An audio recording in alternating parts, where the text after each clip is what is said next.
What really happened with your host, Mike Rivero. You're listening to the Republic Broadcasting Network, where you'll find out what the Fukushima's going on. And aloha, America. Welcome to our show today. Here it is Monday, November 21st, 2016, start of a brand new week, heading into the Thanksgiving holiday here. And let me just get a couple of things set up, because we were a little late getting our connection, and I have to move things around on the screen. There we go. We're all set to go. All right, it is Monday, and a couple of quick program notes. First of all, a reminder, we're live today, tomorrow, and Wednesday. And on Thursday and Friday, our overworked and underpaid control room personnel are getting the day off. And so it'll be repeat shows. The lovely Lady Claire will be joining us on Wednesday instead of Friday to share some time with us all. And obviously we're getting into the Thanksgiving holiday, and everybody's out there doing the turkey thing, or here in Hawaii we're grabbing extra pineapples or whatever, and unwilling to let us have any kind of relaxation from the constant scaremongering going on. The FBI has issued an alert to police to beware of Thanksgiving terror attacks at shopping malls and special events. Well, if you took at those riots at Black Friday, I think the terrorists are going to stay away because they don't want to get hurt in those things.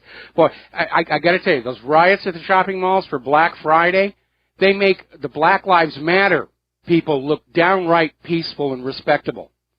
So, and again, there's no specific threat. There's no evidence. This is just the FBI out there saying, we want you worried. We want to keep up the fear-mongering even through the holidays there. Now, obviously, yesterday was the anniversary of John F. Kennedy, and looks like my watch is giving up the ghost here. There we go. Everything's breaking down. My iPhone was down most of the day yesterday. Anyway, so it was the anniversary of the assassination of John F. Kennedy. And here we are all these years later, and pretty much every American understands that Warren report was a complete fiction. And it's just a reminder that the same corporate media that is out there screaming about the fake news over at the independent media websites are the ones who back in 1963 told you, oh yes, it was just a crazed lone gunman, there were magic bullets, and you should never ever question anything that the corporate media tells you. Which, of course, now we know a lot different. We're sadder but wiser. We're more skeptical. And that, of course, means we're more free. Beliefs are chains used to hold free minds enslaved. And that's what the corporate media has been doing. They fill you with a lot of beliefs that get you to do what the government and corporations want you to do. Now, getting into President-elect Donald Trump, he's already starting to put together his plans for the White House. He's announced some more of his cabinet appointments. Everybody's complaining about it left and right.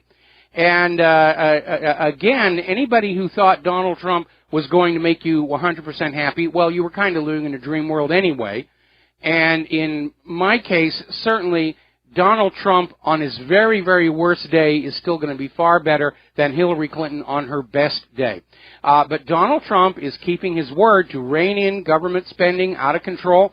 There's going to be a freeze on hiring, an end to automatic raises, and a green light to fire poor performers, because one of the problems government has, once you're inside that government system, it is very difficult to fire you even if you're doing nothing useful at all. And we've had all these scandals about people who just sit around all day looking at porn on their taxpayer-funded computers, and they can't be fired. Well, Donald Trump is going to end that and get the pensions under control, which have been the bane of so many city and state governments around the country. Now, as you know, Vice President-elect Mike Pence went to see the Broadway show Hamilton and was booed from the audience and lectured from the stage by one of the cast members. And Thomas Bogar, who's a Maryland-based author of American Presidents Attend the Theater, saying, this has never happened before, where the cast of a play gets up and presumes to criticize, in this case, the vice president before he's even taken office. Now, I've trod the boards myself in the past, but I have a comment for the cast of Hamilton. And first of all, you need to keep in mind that this version of Hamilton is already under severe criticism by playing very fast and loose with the historical reality in order to try and put out some political spin out there. But as for the cast of Hamilton, kindly remember, you are actors. Playing in Hamilton does not make you Hamilton, any more than playing a doctor on TV qualifies you to take out an appendix. Everybody on that stage is an entertainer. They are not analysts. They spend all their time at play acting and very little in the actual study of how our society works. Like, tragically, too many Americans, they just grab whatever soundbite that whizzes by their ears from the corporate media, and they play act like they know what's really going on. And dear cast members, you don't. And I learned this when I was last in Hollywood myself, and I tried to talk to many of the people about what was really going on in the Clintons, only to have parroted at me whatever was being said on TV news just the night before. Now, since my blacklisting from Hollywood, I have spent more than 2 decades in the full-time study of the real workings of the nation, which is why I speak from an informed position when I tell you that you actors don't really have a clue about what is going on the other side of your makeup. We're going to take a second here to do a shout-out to our affiliates who are just now rejoining the network. We're talking about politics this hour, and a quick reminder, today through Wednesday, our radio shows are live. Thursday and Friday are holidays and replay shows, since you didn't hear the announcement at the top of the show. Now, Bernie Sanders has come on out, and he's dropped a little bit of a bombshell. He's actually sort of indirectly come to the defense of FBI Director James Comey by saying the reason Hillary lost is they simply ignored the economic realities of the average American who were being pummeled by departing jobs, lowered wages and salaries, Obamacare, talk of a carbon tax, and that was really a big part of what was going on. And James Comey's FBI investigation was really a minor point. And you do need to remember that if Hillary and her people had been following all the rules and regulations and laws, there would not have been an FBI investigation to begin with. But in classic liberal politician style, everybody wants to find a scapegoat. They refuse to accept responsibility for their own bad decisions. Peter Van Buren is out there saying that essentially a big mistake the Hillary campaign made was they underestimated the impact of the leaked emails coming out of the Democratic National Committee, Hillary's campaign, John Podesta. They just had a group think that, well, it's really too complex for average Americans to follow along. They're really not paying attention to that. And they were wrong on that one. Story coming out of Russia Insider. Liberals gave us 30 years of foreign policy insanity. No wonder voters rejected them. And it wasn't just foreign policy insanity. The New World Order, the Project for the New American Century. It was also the economy. Now, it's interesting to note Russia Insider using the time interval of 30 years because that is about the time the U.S. government was hijacked by these drug lords involved with the CIA's smuggling of weapons into Nicaragua and funded by cocaine smuggled back into the U.S. into Arkansas under then-Governor Bill Clinton. That's where all of this stuff tracks back to, the Iran-Contra gun and drug running operation. Now, Bev Harris over at Black Box Voting is saying there is considerable amount of evidence that the Hillary campaign did, in fact, steal votes during the general election, but like the Brexit vote, it wasn't enough to stop the Trump landslide. In fact, if you look at a voting map by county, you will see that Trump covered the entire nation, better than Verizon. Hillary's successes were exclusively in these very, very tightly compacted urban areas, which are the places where the election riggers like to operate. Lots of fodder to play with.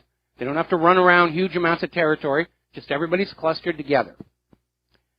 Okay, let's see now. I seem to be having some kind of sound difficulties here.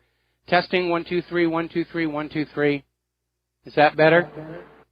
Okay. I'm not sure what's going on here, but my sound is fading out here. Or maybe I'm going deaf. I don't know.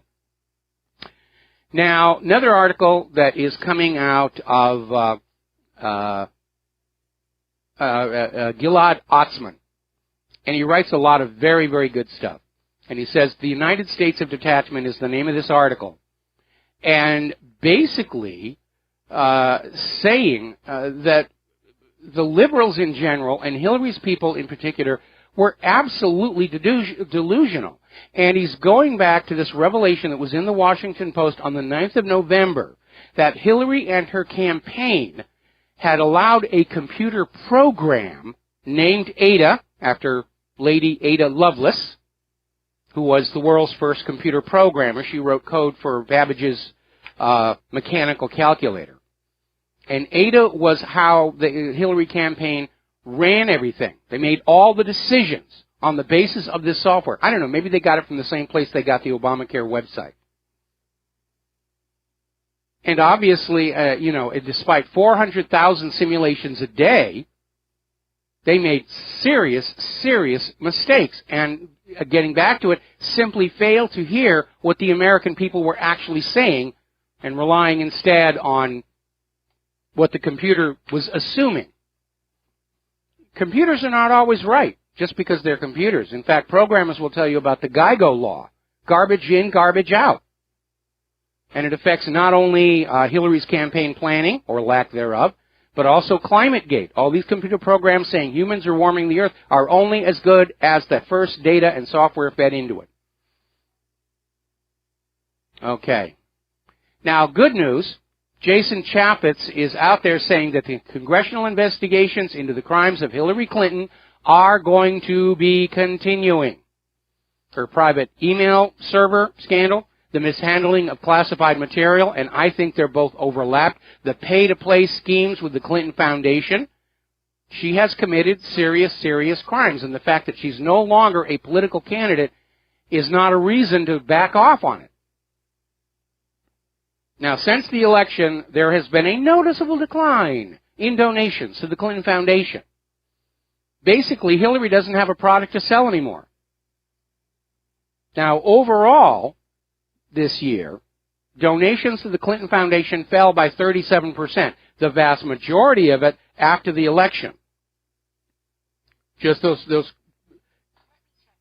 cash flows just dried right up. In fact, we're hearing that Norway is reducing its contribution to the Clinton Foundation next year by 87%. I'm predicting next year the foundation itself will shut down in order to avoid investigation. Oh, you can't investigate us. We went out of business. We destroyed all the records. There's nothing to see here. That's what they're going to do.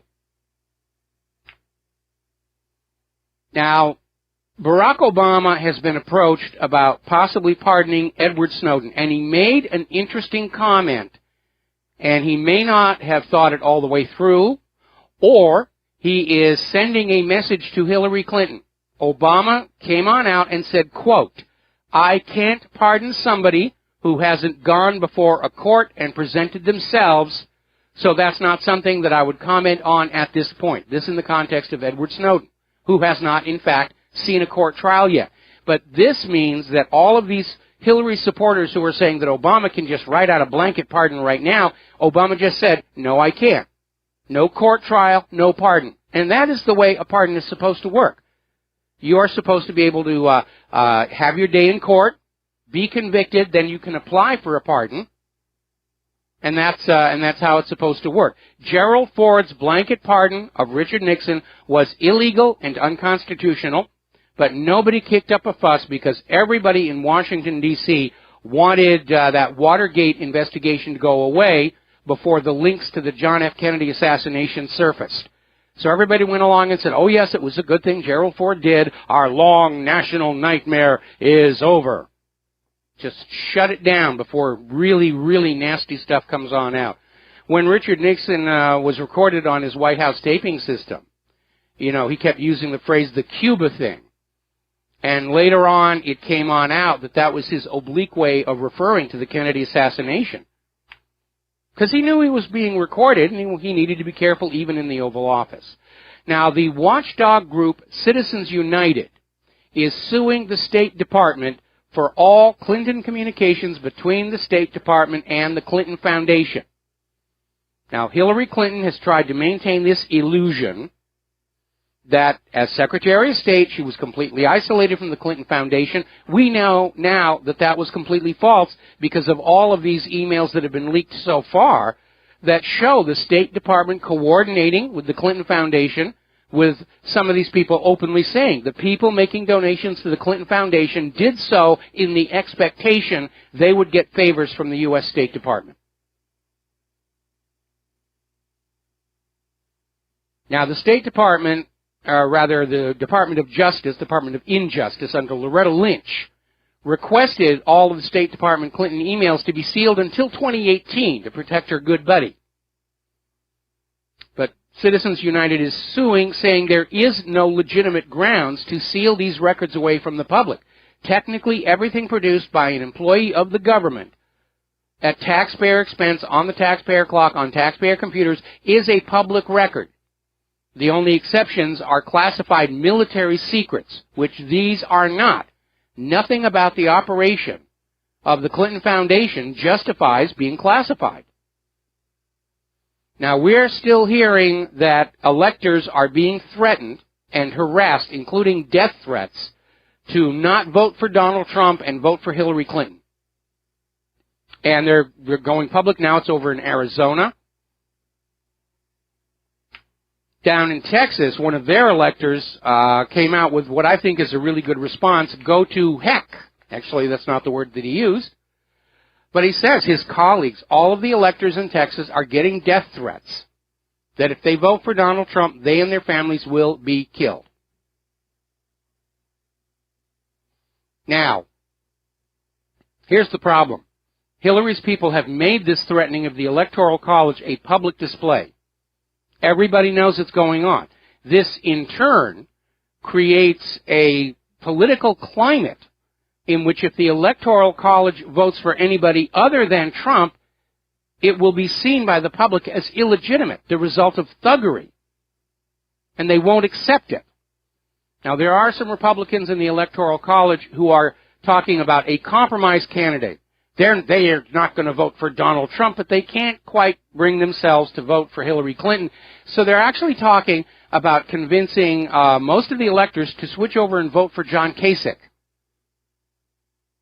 Now, that's a long shot. That I don't really think is going to happen. All righty. Now then, okay. There is something not right here with my sound setup. I'll have to debug it later. Piers Morgan is out there. He's talking about that cast of the Hamilton taking Pence to task, and he says, well, okay, but why didn't any of these stars on Broadway lecture Hillary and Obama when they were being bigots and attending shows? And that's a valid question. Now, there's an article over in The Guardian, The New Special Relationship, What Does Putin Want from Trump? And there's a lot of Russia-Putin bashing going on right now. I've just been reminded that JFK died on November 22nd, which is tomorrow. My bad. So The Guardian is out there, and this is clearly a biased push piece here. The unlikely love-in between the president-elect and a former KGB agent who built a career on hating America has spooked many U.S. allies, blah, blah, blah, blah, blah, blah, blah. Career of hate? I'm sorry, look who's been bashing and demonizing Russia for the last few years and how many Western political and journalistic careers were built on that campaign of hate. Now, it's been very obvious that the U.S. misses the glory days of the Cold War of the 1950s and 1960s when all they had to do was wag commie at the American people and we would just throw our money and our children into war after war after war. Now, we're going to take a break for commercials. I'm going to finish up on this after we come back from these words from our sponsors. And aloha, America. Welcome back to our show here. We're trying to deal with some of our technical issues that are plaguing us right now. We're also having a bunch of news come on in. They just had a magnitude 7.3 earthquake over by Japan, fairly close to the remains of the Fukushima nuclear reactor. So this one probably rattled all of that debris underground, and who knows what's going to happen from that one. We're also getting a report I'm looking into where apparently some Ukrainian operatives have now kidnapped Russian soldiers inside Crimea. They're still trying to provoke a confrontation with Russia before Donald Trump can take office. So we're going to be keeping an eye on that. Now, let's get on back to this story here from The Guardian. More Russia bashing about how Putin is a former KGB agent who built a career on hating Americans. Remember when George Herbert Walker Bush was president? Nobody ever talked about his former career as a CIA agent. I mean, it's just ridiculous. But the career of hate, like I said, it's very obvious the United States misses those glory days of the Cold War when they could wag commies at us and get us to fling our money and our children at their wars. Just give the flag a snappy salute, and we're going to just do what we're told to do because we're afraid of the commies, and they want to get back to that with all this fear-mongering about the Russians. And it's equally obvious that rather than spend the American people's tax money on the American people, the U.S. government wants to revive that Cold War to go on plundering the taxpayers and feeding their favorite defense contractors who, in exchange, make lavish contributions to political campaigns of the war hawks. This is the very essence of the military-industrial complex that Eisenhower tried to warn us all about. And as a result, the U.S. spends more on weapons than the next 26 nations put together, 25 of whom are supposed to be allies. One need only look at the list of who is invading, drone striking, and overthrowing whom for the last 15 years to see who the real aggressor is, who's the real threat to world peace. They're still pushing this agenda of war with Russia, war with Russia. We've got to have a war with Russia. Now, apparently, police are now raising a concern that the principal of Pittsburgh High School was participating in an anti-Trump rally, and the principal and his school administrators are out there saying, well, he was just there in the interest of public safety, and the police are saying, no, he was taking an active part, which may be a violation of the school district's rules. But they're still out there pushing this, and from the fact that my server is still under attack, it's clear that there is a cadre of people somewhere who still think they're going to be able to steal the White House for Queen Hillary I. Now then, in the subject of fake news versus real news, remember back at Bowling Green State University, there was this black female student who claimed that she was attacked by 3 white male Donald Trump supporters, attacking her on campus, and that she was out there all over Facebook. Look what these Trump people are doing. It's racism, blah, blah, blah, blah. But oddly enough, she never contacted the police to report the attack. The police were called by her father, who tried to call her after reading the Facebook post and couldn't reach her. And so he called the police, and the police called the girl, and she said, well, yeah, okay. And she filed a report. Well, it's come out, it was a complete hoax. She made it up. She's now being charged for filing a false police report. But it's again, it shows the character of Hillary's supporters. They think it's perfectly okay to go on out and play hoaxes, hack servers, lie, cheat, steal. They think it makes them superior people. No, it doesn't. It just makes them ordinary people willing to lie, cheat, and steal. Now, over at Williams College, there was another vandalizing situation that seemed to be Trump supporters at Griffin Hall, and 2 of the students have now admitted that they did it. It was another hoax, another fake. Now, Obama has actually said one thing he wants to do before leaving office in 60 days is he's going to destroy that independent media. Those people, they make it impossible for us to lie, and we can't run this country unless we lie. We might actually have to represent the will of the people. We'll be right back after these commercials. And aloha, America. Welcome back to our show. We're going to go ahead and grab a phone call. Land Rover in Canada. Aloha. Welcome to the show. What's on your mind? Hi, Michael. It's good to speak to you again. The question that has been ruminating in my mind over the last few days, I've read reports from or looked at the headlines from your site suggesting that Donald Trump is going to fire Loretta Lynch or will. Can he actually do that before he's president? No, basically on January 20th, when he goes on in, his picks for these offices, for a new attorney general, for example, will go into the office, and the existing personnel will basically they know it's the end of their time in that office. So he can't do it prior to the 20th? No, he can't. He can't. But everybody knows it's coming. All right. Thanks very much, and love your show, and listen to it frequently, well, every day. And you're doing a superb job. Been following you for a number of years now, and will continue to do so. Well, thank you very much, and I know a lot of people in Canada do listen to this show and listen to me when I'm on Jim Goddard's show out of Vancouver. And so thank you very much for the kind words, and we're going to let you go here. And moving right along here, let's get into this issue about the fake news, because we have this ludicrous image of a corporate media that has continually kept the American people in a matrix of lies, fraud, and deception for decades, for our entire lifetime, and all of a sudden, they're on the warpath against the independent media because we're spoiling their party. They're telling the people the truth. And if we can't lie, we're not going to make the big bucks, because that's what we're paid the big bucks to do, to lie. Nobody's willing to write $1 million salaries for somebody who's going to tell you the truth. The media, corporate media, doesn't want to change.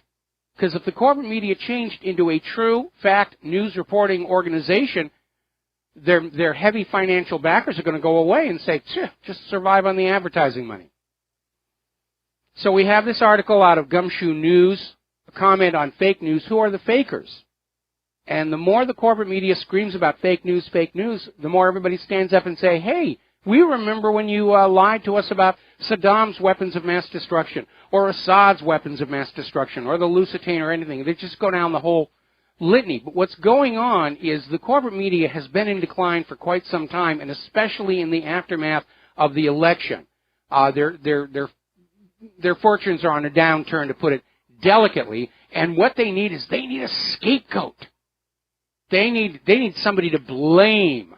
We didn't do anything wrong.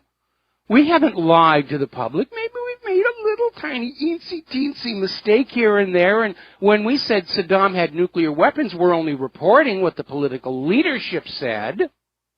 It's not up to us to go out and double-check the claims made by the government. Actually, yes, it is. Have you never heard the expression, the watchdog on government abuse? Because that's the contract. That's the reason there is that First Amendment, is to give the press the right and the ability to criticize the government without fear of retaliation. And the corporate media has abandoned that. They'll take advantage of the First Amendment anytime that they can, but they don't want to be bothered reporting on government corruption. They'll lose their ticket on Air Force One.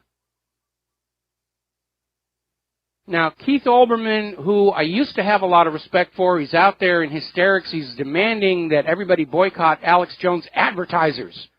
Said that Donald Trump's going to have concentration camps to hold all these illegal immigrants. Well, maybe, but only until we can fling them back over the border. They're trying to draw parallels now between Trump's wanting secure borders and the internment of the Japanese during World War II. And that's not what's going on here. When the Japanese were interred during World War II, it was with the understanding they'd be allowed to go back to their lives in this country when they were let go. This is a completely different situation. These are people who aren't supposed to be here in the first place. Every time somebody says you're racist because you're opposed to the illegal immigrants, hey, illegal isn't a race. Ron Paul is out there calling out the fake news sources and the journalists. He's got his own list out there, and it's all the corporate media. And don't forget WikiLeaks. They came on out with all of these 65 top executives and talking heads of the corporate media who were all buddy-buddy with John Podesta and the Hillary Clinton campaign. Oh, they wanted to party with the elites. They were just looking forward to their access to the Hillary Clinton White House. Now they're all scrambling. The Washington Post came out with an article for the new yellow journalists' opportunities. It comes in clicks and bucks. And they're basically grabbing one of the most abusive websites out there. Let's be honest, not everybody in the independent media is trying to do a good job. Some are just there for the bucks and for the instant fame. And the Washington Post basically picked one of the worst abusers out there in the independent media and holds them up as the example for all the independent media. Now, if the Washington Post reported on a black man who stole a car and then used it to imply that all black men are car thieves, I wonder what the reaction would be. Now, the corporate media needs to own up to the fact that the reason they're in trouble is because of all the lies. Telling us Saddam had weapons of mass destruction. Assad had weapons of mass destruction. No more snowfalls after 2000 because you humans are warming the earth. Hillary is winning by 12 points. A little radiation is good for you. The actual track record of the corporate media is fraud after fraud after fraud after fraud after fraud. Exploding GM side-mounted gas tanks, the Food Lion scandal. Their career of lying has come back to haunt them. So now they're moaning the rise of the independent media. They don't seem to understand. We only exist because they weren't doing their job. Their lies created the need for an independent media. Corporate media created us. We're their children, if you think about it. And eventually all children grow up to outstrip the parents. Let's take a phone call. Mike in Kentucky, aloha. Welcome to the show. What's on your mind? I think a lot of people kind of might grasp the concept if they've ever seen one of those big, double throw breakers, like you go on a stage or something and you ka-ching and throw the power onto all the lighting system or something. I think that's what they kind of need to think about when they're transitioning from one president to another, or one chief executive to another, or one, what does he call themselves also, Commander-in-Chief of the Army and Navy. When that switch occurs, it becomes an entirely different government. And I remember in the 90s a young person's history book that had Harry S. Truman had his press secretary drafted a memo to recognize the state of Israel, and he edited it. After the press secretary wrote it, he just went through there and started marking out stuff. And I think I'd find a silver dollar to give somebody if I could find one of those books, because the copies that are online do not look the same. He marked out, instead of the United States of America recognizes the state of Israel, he marked out the United States and wrote in this government. Yes. And then he wrote put a caret and put in de facto beside of the state of Israel. Well, the other thing he did was there was a comment in the original press statement about Israel being a nation for the Jewish people, and Trump struck that out. I actually have a scan of that image here. I want to step back though. First of all, nobody does a big ka-chunk with the breakers on a stage because you can damage the lighting equipment. I know. I did a lot of theater lighting when I was in college. And unfortunately, while Donald Trump and his new top executives are going to signal a change in the government, the vast majority of the people in the government are going to be continuing from the Obama years into the Trump years, and there's going to be a very noticeable inertia where they're going to be dragging their feet on certain things. And that's why I keep saying, anybody who thinks Trump winning the election is automatically going to make things better, it's not going to happen. We're already seeing how Songbird McCain is out there still saying, don't you dare be friends with Russia. Don't you be friends with Putin. We worked hard to get this war, and you shouldn't take it away from us. And they're out there trying to basically bludgeon him or browbeat him into going along with the continuance of the agenda that we've had. But when John F. Kennedy wrote his executive order to break up the CIA, it was never really implemented. Everybody just sort of dragged their feet and said, well, we need to send it out to legal and circulate it around. And there's a lot of institutional inertia that Donald Trump is going to have to overcome. And how he's going to have to overcome it, it's going to be a top-down situation. Now, he's changed the top. Now we got to work on Congress. And that's where you and I and the rest of the American people come into play, because we've got to stand shoulder to shoulder with Donald Trump and glare through those glass windows in the front of the offices of the senators and representatives and send them a signal. You know, you start working for we the American people, or we're going to do to you next election what we just got done doing to Hillary Clinton. Got to keep up the momentum on that. And after Congress gets more and more in line, we'll start to see the rest of official Washington sort of shrug and say, all right, well, I guess this is the new policy. Well, what I was getting at is that started me noticing other things. This press release that Harry Truman notified, or, kind of edited, and I found one copy of it that actually he inserted the word provisional on and then changed it from new state to, quote, capital state of capital Israel.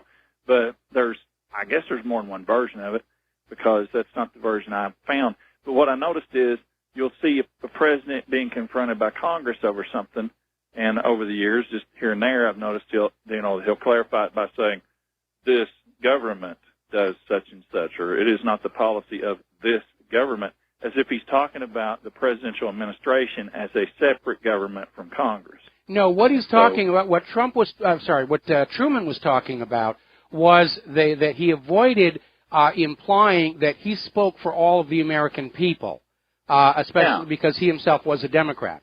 So what he wanted to do is, his job was to be in charge of the government and express the government's policy, but he felt he was trespassing by stepping over the line and claiming to speak for all the American people, because certainly at that time there was a large part of the American people who even then were aware that the nation of Israel was being created by taking somebody else's nation away from them.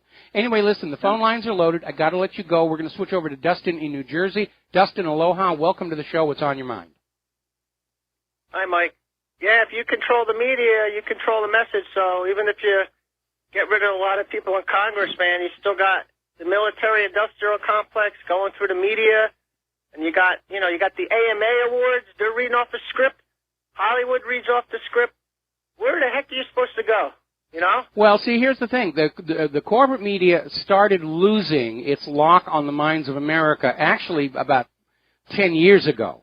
And the fact that they were so convinced they were going to put Hillary into the White House, apparently they were in a state of denial at just how influential the independent media has become. And now, of course, they're in a panic and they're overreacting and they're doing the knee-jerk reaction kind of thing. But the reality is the corporate media is not in control of the minds of America anymore. The American people realize that they have been living in a matrix. They've taken the red pill. They're waking up, whatever metaphor you want to use, and the corporate media is distrusted. The American people are now very skeptical, and they should be. Nobody should just blindly trust anything that's being told to them by somebody, because everybody who's out there is going to have their agenda, or they can make mistakes. I work very hard to try and keep my website on the straight and narrow, but I do make mistakes, and every once in a while I get suckered into running a bad story, but we just have to maintain our vigilance. But the corporate media is just now realizing the independent media is a force to be reckoned with. And it's not that we're taking their money away from them. We're never going to be rich the way those prostitutes and correspondents are, because they're paid to deceive the American public, and that's not what the independent media is about. And so what's happening, though, is they're realizing, though, that if they can't successfully control the minds of America, the people who underwrite their losses, and the corporate media is losing a lot of money right now, the people underwriting those losses are going to put away their checkbooks.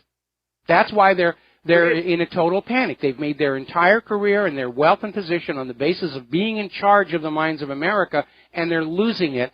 And rather than admit it was their own malfeasances that broke the trust of the American public, they're looking for a scapegoat, and that scapegoat is the independent media.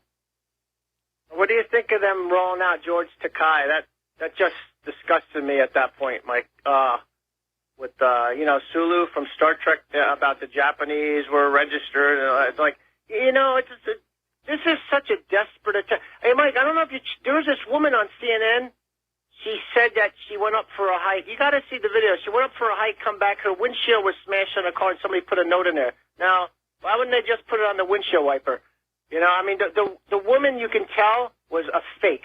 She was like really the worse acting than Sharknado 3. I mean, it was. Ooh, that's bad. It's bad though, Mike, because this is what they come to. I mean, it's all they know how to do. It's all they know how to do. They don't know any other way to play the game. But hoaxes and false flags, and again, the egg timer applies. The amount of time it takes to expose one of these things, like this college girl claiming she was attacked by 3 Trump supporters, it can be clocked with an egg timer. And they don't know anything else to do. So all they do is they keep doing it, not realizing that as each new hoax is unmasked, their credibility crumbles that much further. They're in a death spiral right now. They don't realize it. They're just flopping around. Again, they're looking for a scapegoat. They can't accept responsibility for having destroyed themselves. Oh, it's got to be somebody else who did this to us. Those evil people at the independent media. How could they do this to us? Hey, Mike, switching gears, I don't know, did you check out the trailer for Oliver Stone's for the Maidan in Ukraine? No, I haven't yet. I haven't yet. Yeah, it looks very, oh man, I can't wait till it comes out. I mean, it shows you the same nonsense that could be going on here. A purple revolution, I mean, it's possible.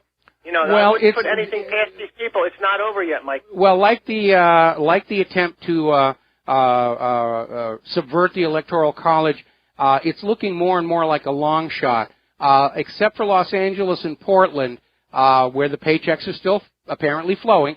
The riots have quieted down. And again, the public image that was put out by these rioters was not sympathetic and did not win the public support. And without the public support, any kind of color revolution is doomed to fail.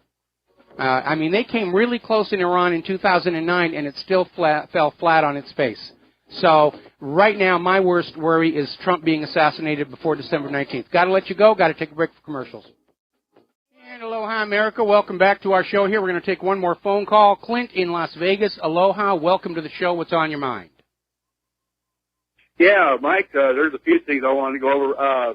First off, before everybody says that Trump's going to, bring back the concentration camps, it wasn't Trump who suggested that. That was Hillary, and you can get it on YouTube. Yes. She said we need camps for adults. So, usually what they accuse Trump of, it's usually Hillary. But I want to agree on fake news. Remember that Gulf War deal when CNN did the fake incoming missiles from the top of their tower in Atlanta? I'm having a hard time remembering that one. Were they dramatizing something? And these two guys are putting on their helmets, and they had the siren going in the back. Oh, yeah, and I remember. Yeah, they weren't saying it was Atlanta. They were saying they were over in someplace in the Middle East, and yeah, they were in Saudi Arabia. Yeah, and they were actually in Atlanta. Yeah, I saw that. I remember that one. Well, I mean, they've been caught a lot of times using green screen, and some of it they're not adjusting the green screen too well, and you actually see parts of the commentators fade from view. Yeah, the computerization has to be dialed in. Yes, it does. I don't know how that really works. Well, I mean, if you think about it, anybody who really knows how to make this stuff work, they've got too much pride to be working for the corporate media. They're going to be working in film and TV series. I mean, if you're going into a corporate media outlet, you're going into a very sleazy, scammy, the Ministry of Truth, Goebbels kind of situation. And so they're going to get the less skilled people, and it shows in the quality of work. And I haven't had a chance to call since the election, Mike, but I've been listening to you for a long, long time now. I know what Hillary, how she helped out your career, and a couple of times I've actually woke up in the middle of the night, rolled over, and got me a good laugh just thinking about you. And this couldn't have worked out any better, especially when we know now that she had a total meltdown on election night and went full Chucky on her staff. And I just don't think this could have worked out any better. Well, I think I'm sure you get a little bit of satisfaction out of it. Oh, yeah, I'll be very honest. I got a great deal of satisfaction out of her defeat. And I'm sure way back in 1994, they just thought that if they'd wreck my career, I'd go away and offend no more. And obviously, that was a classic bad judgment call by somebody. Because, you don't destroy somebody's career and then give them a lot of free time to devise a response, which is essentially what happened. And so, I'm deriving a huge amount of satisfaction out of Hillary's downfall, but it's not over. I want to see her in jail.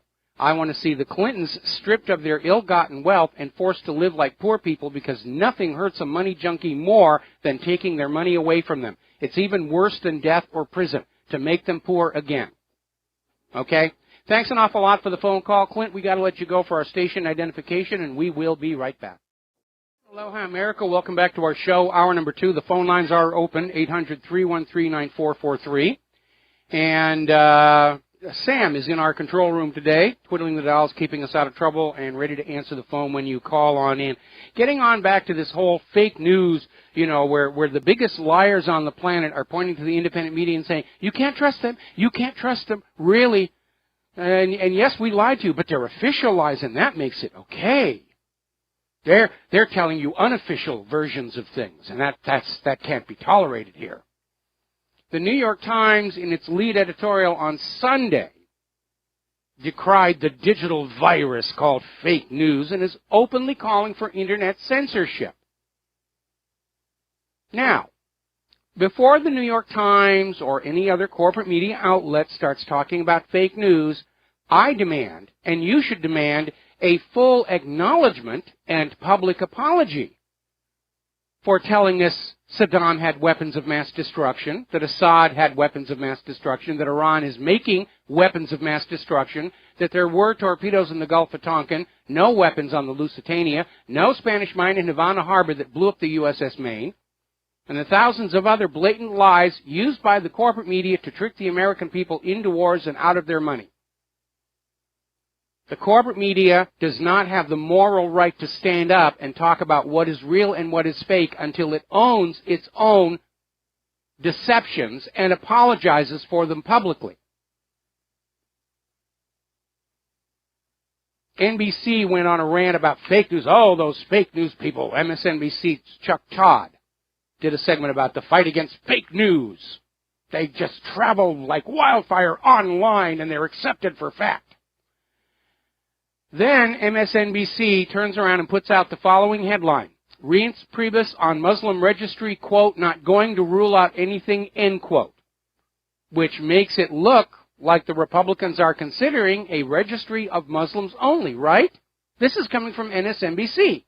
What Priebus actually said is, look, I'm not going to rule out anything, but we're not going to have a registry based on a religion. That's what he actually said. So here we have NBC at the same time, they're condemning the independent media for not going along with the official view, declaring us all to be fake news, and they're caught with another fake headline. I mean, it really is ridiculous. Now, WikiLeaks did come out with that list of prostitutes and correspondents who colluded with the Clinton campaign. ABC, Bloomberg, CBS, CNBC, CNN, a lot of people from CNN, The Daily Beast, The Huffington Post, MSNBC, New Republic, New York Times, New York Times, New York Times, New Yorker, People, Politico, The Guardian, and on and on and on and on. That's what's going on with all of this stuff. Now, we put up a video. Oh, we've got John from Barbados on the line. John, aloha. Welcome to the show. What's on your mind? Aloha, Michael. Yes, I've noticed that if we try to call out the corporate media, it doesn't matter whether it's news media or TV, BBC, CNN, they're very reluctant to actually post your comments. In fact, we're being completely blanked. especially when you point out all the lies that they've told over the years. It's ridiculous. I know. But anyway, First of all, I'm already banned as a commenter on places like Reuters and the Red. They don't want to hear from me. And I've noticed more and more the stories will come on out, and they'll have about 5 comments that appear to support whatever the agenda of the piece is, and then they'll say comments are now closed. Well, yes, I mean, I take pride in being actually banned from several and many websites because of it. Yes. But what I wanted to talk to you about was my idea the other day of closing all military bases, because I think you are entirely incorrect. At the moment, during the Second World War, there was about 1.8 million people to be returned, military, into a much smaller economy than you have now. And that economy was actually still basically in a war situation, manufacturing material for the war effort. And that had to be changed as well. So bringing those home suddenly would be difficult. However, today's much larger economy, there's only 360,000 troops in foreign bases, and most of those are professionals. They're not due to be demobilized anytime soon. They've signed on for 5 years, 10 years, however many years. So a lot of them would actually be returned and still remain in the military. Very few of them would actually be demobilized. And actually leaving them overseas would make no difference, because the same number are coming to the end of their term and would be demobilized. So it doesn't matter whether you leave them in foreign lands or bring them back to America. The same number will be demobilizing and going into the civilian marketplace. But what I wanted to say was that, with this number of troops, a lot of things could be done, like securing the southern border of the U.S. That would definitely be a very, very good thing for them to be doing. My concern is that our economy today may be larger in terms of the numbers, the gross domestic product, but we are nowhere near the manufacturing power that we were at the end of World War II. And so we're bringing these people back, and we're creating jobs just to keep them occupied, jobs that don't produce anything. And that's become a big part of our problem, is in order to keep people employed, and they're not very good at that, they're constantly creating new jobs, about regulations, and putting stickers on things that are not actually productive jobs and don't result in a saleable product that we can reverse the balance of trade with. And it's a big problem. I need to take a second here to do a shout-out to our on-air affiliates who are just rejoining our network.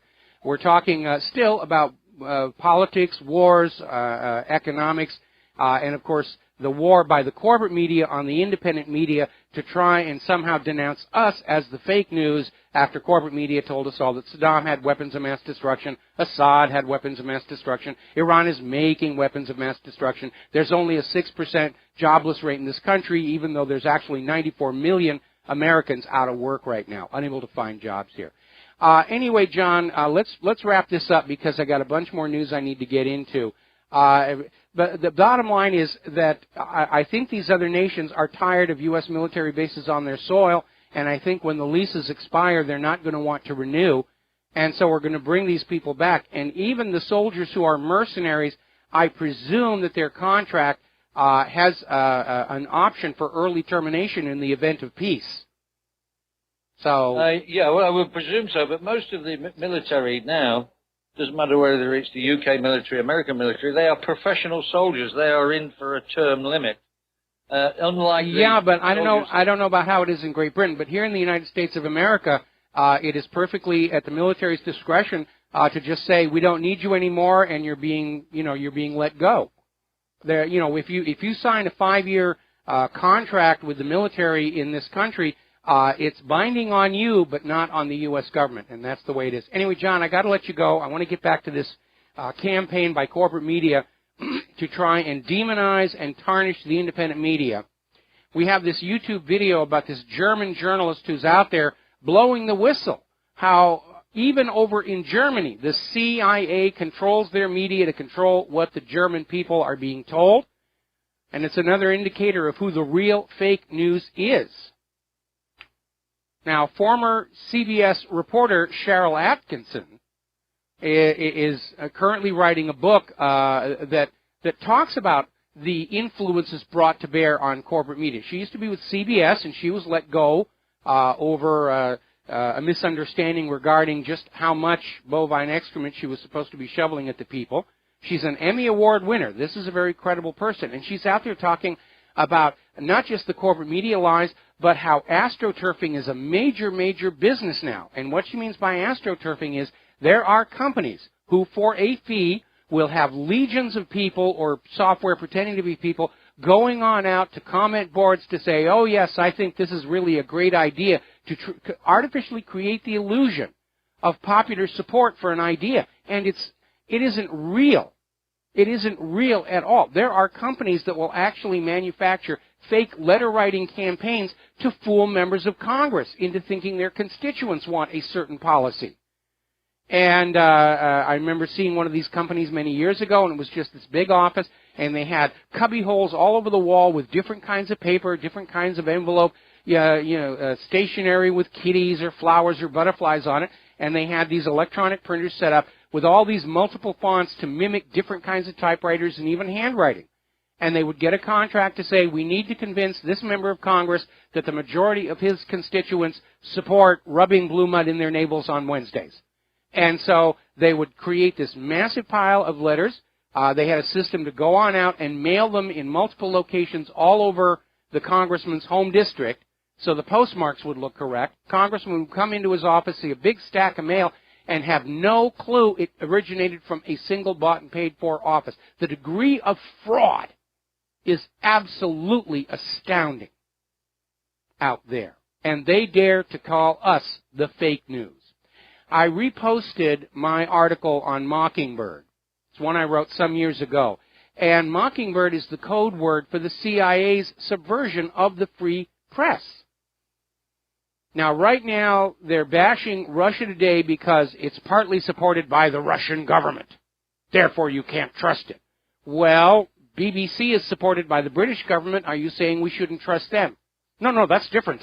The British are the good guys. The Russians are the bad guys. Get with the program. What's wrong with you?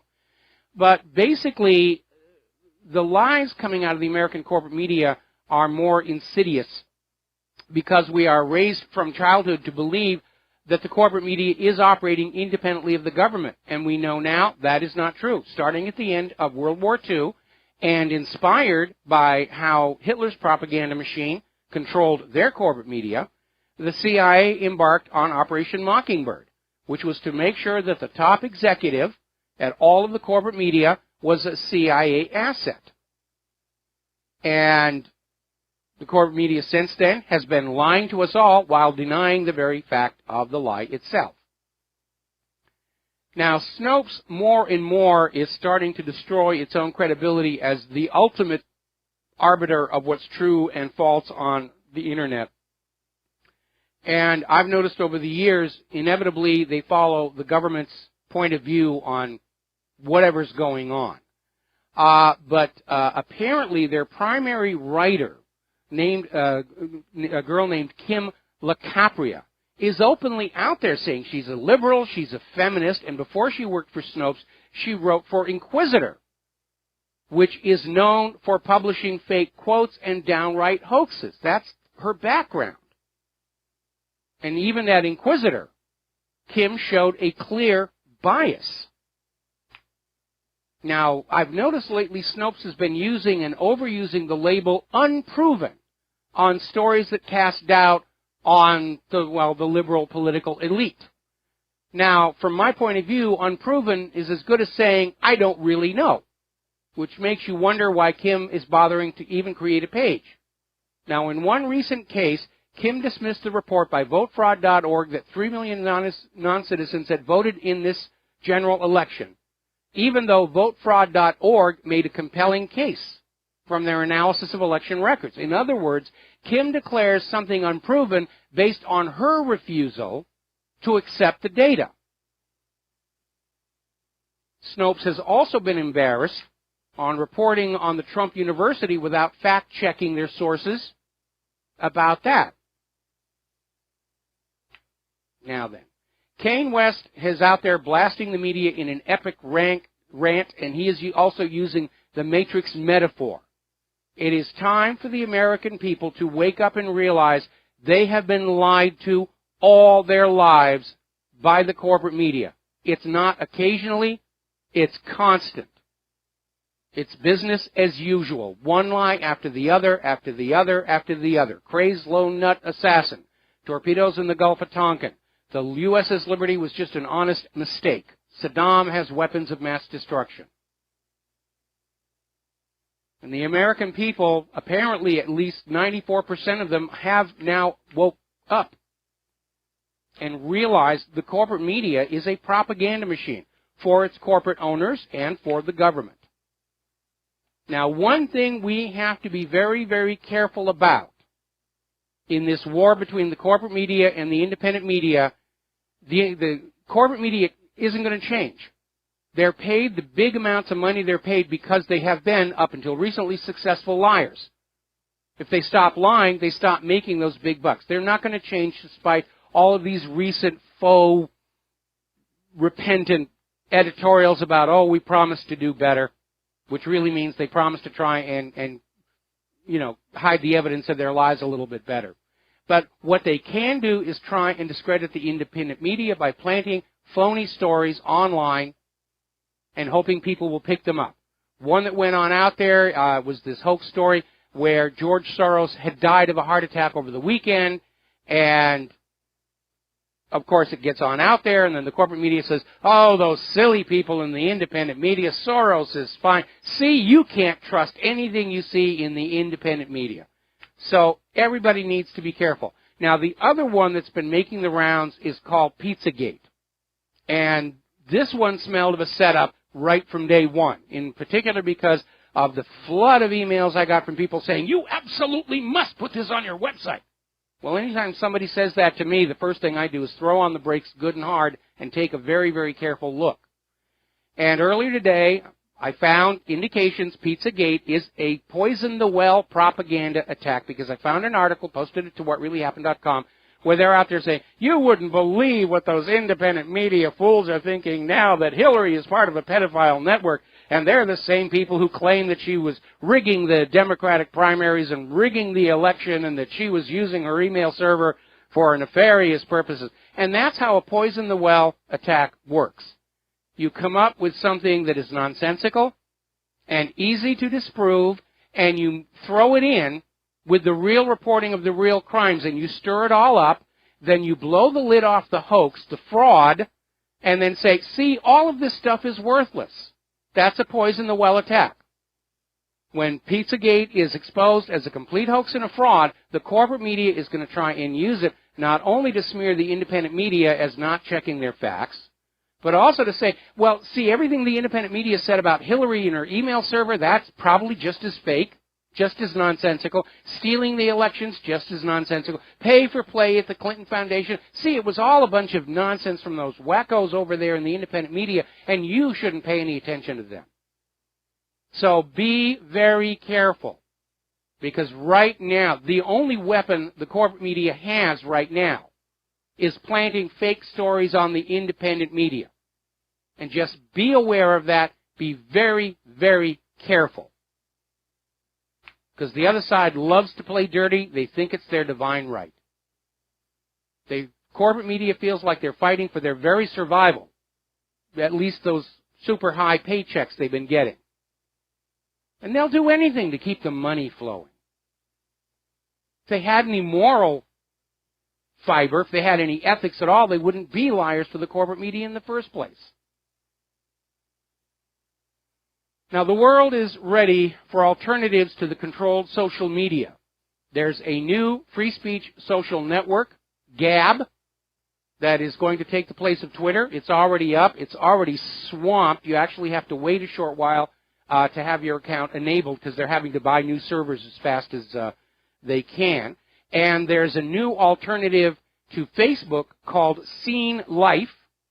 And I've already set up accounts on both of these, and I'm already starting to do the majority of my social media posting on these alternatives, and I'm already getting huge numbers of followers. So apparently a lot of people are following us over into these non-Facebook, non-Twitter, non-controlled, at least so far, alternatives to social media.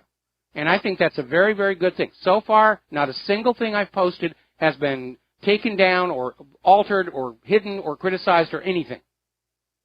So it's time to move on. We don't like how Facebook has been playing the game. We can go to Scene Life. If we don't like how Twitter has been deleting accounts and censoring us, we can go to Gab. We don't like how Google tracks us and biases search engine results based on political expediency, we can go to Yandex. There are ways to break loose from the enslavers. Got to take a break for commercials. We'll be right back. Aloha, America. Welcome back to our show here, and we're getting some additional information about this 7.3 magnitude earthquake that just struck in the ocean just off Fukushima in Japan. They are issuing tsunami warnings for the whole coastline of eastern Japan.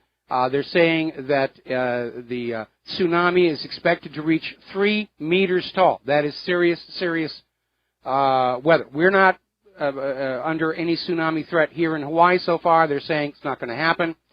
But there is a concern. First of all, a quake of that magnitude is going to shake that set of ruined reactors very hard and possibly cause more of the material to settle down to the very, very bottom. But the real danger is if a tsunami comes on shore and it floods the remains of the reactors, the portions that are above the natural water table, because it is on a coastline, that could actually trigger an increase in the spontaneous fission taking place in those reactor cores. So when you have an operating reactor, the water that's in there is not only there to transfer the heat away to the turbines, but it acts to slow the neutrons so that they can be captured by other uranium atoms. If you absolutely drain a reactor core, the fission stops. Now, decay residual heat will still melt it. So you can see what a problem that can be.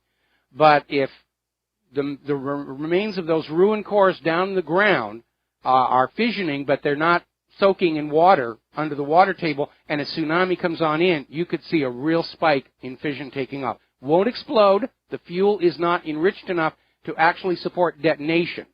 But it could get really, really ugly in terms of the radiation that's coming on out of there. All righty. Somebody just wrote on in and said, if you want an example of fake news, remember how the BBC reported that World Trade Center Building 7 collapsed more than 20 minutes before it actually happened. There's a good example of fake news right there. It's a good reminder. And by the way, there's been another study released that says it would have been impossible for World Trade Center Building number 7 to collapse only from fire. And no steel frame building ever collapsed just from fire before 9/11 or since. And Building number 7, because it housed government offices, was built much more sturdily than the normal building code. It was built to survive bombings. And the idea that all the load-bearing members failed all at the same time just from a fire, it never made sense. And there's more fake news for you. Now, turning over to the war zones, over at nationalinterest.org, John McCain is out there still bloviating about how President-elect Trump shouldn't trust this former KGB agent who's plunged his country into tyranny and murdered his political opponents and invaded his neighbors. Well, to indicate McCain's degree of hysteria here, first of all, a lot of our politicians are former intelligence agents themselves. Do you want to demonize all of them? Second, Russia is not under tyranny, not since the end of the Soviet Union. There is no evidence Putin has murdered his political opponents, unlike the Clintons. And Putin hasn't invaded anybody. McCain is still out there saying, oh, he invaded and he stole Crimea. No, he didn't. Crimea voted to leave the Ukraine following the U.S.-backed coup d'etat, and then voted a second time to ask to merge with the Russian republics. That's what happened. And McCain is still out there saying that Russia attempted to undermine America's elections, which doesn't make any sense, because they were out there saying that Putin's a friend of Trump. Putin's going to try and rig the elections for Donald Trump, and yet every detected incident of election fraud favored Hillary Clinton. McCain is just not dealing with reality out there.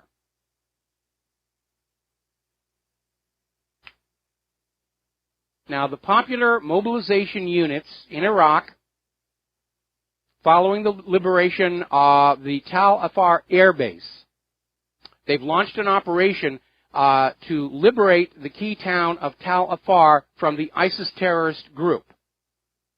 Now, when they succeed, and it looks like they will, the ISIS group will be completely cut off from all aid, support, and reinforcement from its allies in Syria, or for that matter, Washington, D.C. Got to take another break for commercials, and we will be right back. And aloha, America. Welcome back to the show here. We're talking about the war zones now, and apparently hostilities between India and Pakistan are now escalating. And apparently India shelled Kashmir and, along with all the other damage, killed 3 children. That does not look well in the world press, does not look very good to anybody when that sort of thing happens. Now, there's been a little bit of an embarrassment over at Whitehall. Apparently, some internal working papers have been released through the British Freedom of Information Act, and they were made public thanks to Chris Lamb, who's from Bristol, and he took 2 years in court for the right to look at these memos. And what these memos demonstrate is the Chilcot inquiry, right from the start, was all about not finding anybody to blame for Great Britain getting into the war in Iraq. Now, remember the Downing Street memo, where it came on out that Tony Blair was literally telling them that he and George W. Bush had already made the decision, we're going to go to war in Iraq. We have to fix the propaganda around that agenda. And so the Chilcot report, which has been long delayed and basically was useless, and now we have the internal memo saying that's what it was designed to do. That's the purpose of any official investigation, is to duck responsibility for what happened or find a convenient scapegoat. Now, over in France, their corporate media is now dealing with their Hillary moment because they've been writing off Marine Le Pen, saying, yeah, she's out there, but yeah, we don't need to pay attention to her. She just took a huge lead in the French presidential election poll, and Sarkozy is conceding defeat in the first Republican primary and switching the support to fill on. So it looks like Marine Le Pen may actually be France's president in the final elections, which is only going to pour more salt into Hillary's wounds. Good. Italy's government is now on the verge of collapse, and they're starting to describe what's going on in Europe in terms of Donald Trump's surprise upset election. And they're now calling Italy the next Trumpian domino to fall. And basically, Prime Minister Matteo Renzi has said that he will not stay in office if a referendum he seeks does not pass. And the polls are showing the referendum will fail. So, once again, everybody is decrying the rise of populism. Where do these people get this idea that they should choose the policies of the nation? Now, at the Spain Interfaith Summit, Jewish, Muslim, and Christian clergy united to denounce violence and to basically promote lives of mutual respect. And a Hamas-linked imam and the chief rabbi of Israel have united in a call for peace. I don't think we would have seen that happen if Hillary had won the election.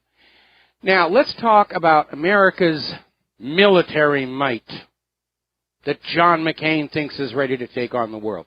We have been talking for a long time about how the military-industrial complex is producing the most expensive weapons in the world, but recent displays alongside Russia's weapons in places like Syria and Iraq are making it very obvious that U.S. weapons aren't really very good. They're being built specifically to suck money out of your pocket, put it in the pockets of the defense contractors, who will then repay the favor by making big, huge donations to Congress's war hawks. This is the military-industrial complex that Eisenhower warned us about in his farewell address. And it's not the only one. We have a security-industrial complex. We have a medical-industrial complex. These are segments of our society and economy that are so large and powerful, they're influencing the nation's policy in their own interests and not for the common good. So we've been talking about this epic display of disasters. Israel just had an embarrassment. They had a drone fly in over their northern border, shot at it 3 times, twice with Patriots and once with an air-to-air missile, missed all 3 times. We've been talking about the problems with the F-22 and how it's still having problems asphyxiating its pilots, and its ceiling, its operational ceiling, is now artificially lowered. The pilots are not allowed to fly above a certain altitude, not because the plane can't do it, but because the pilots can't. There's the Independence-class littoral combat ships that have serious corrosion problems. There's the Freedom-class littoral combat ships that have got drivetrain problems.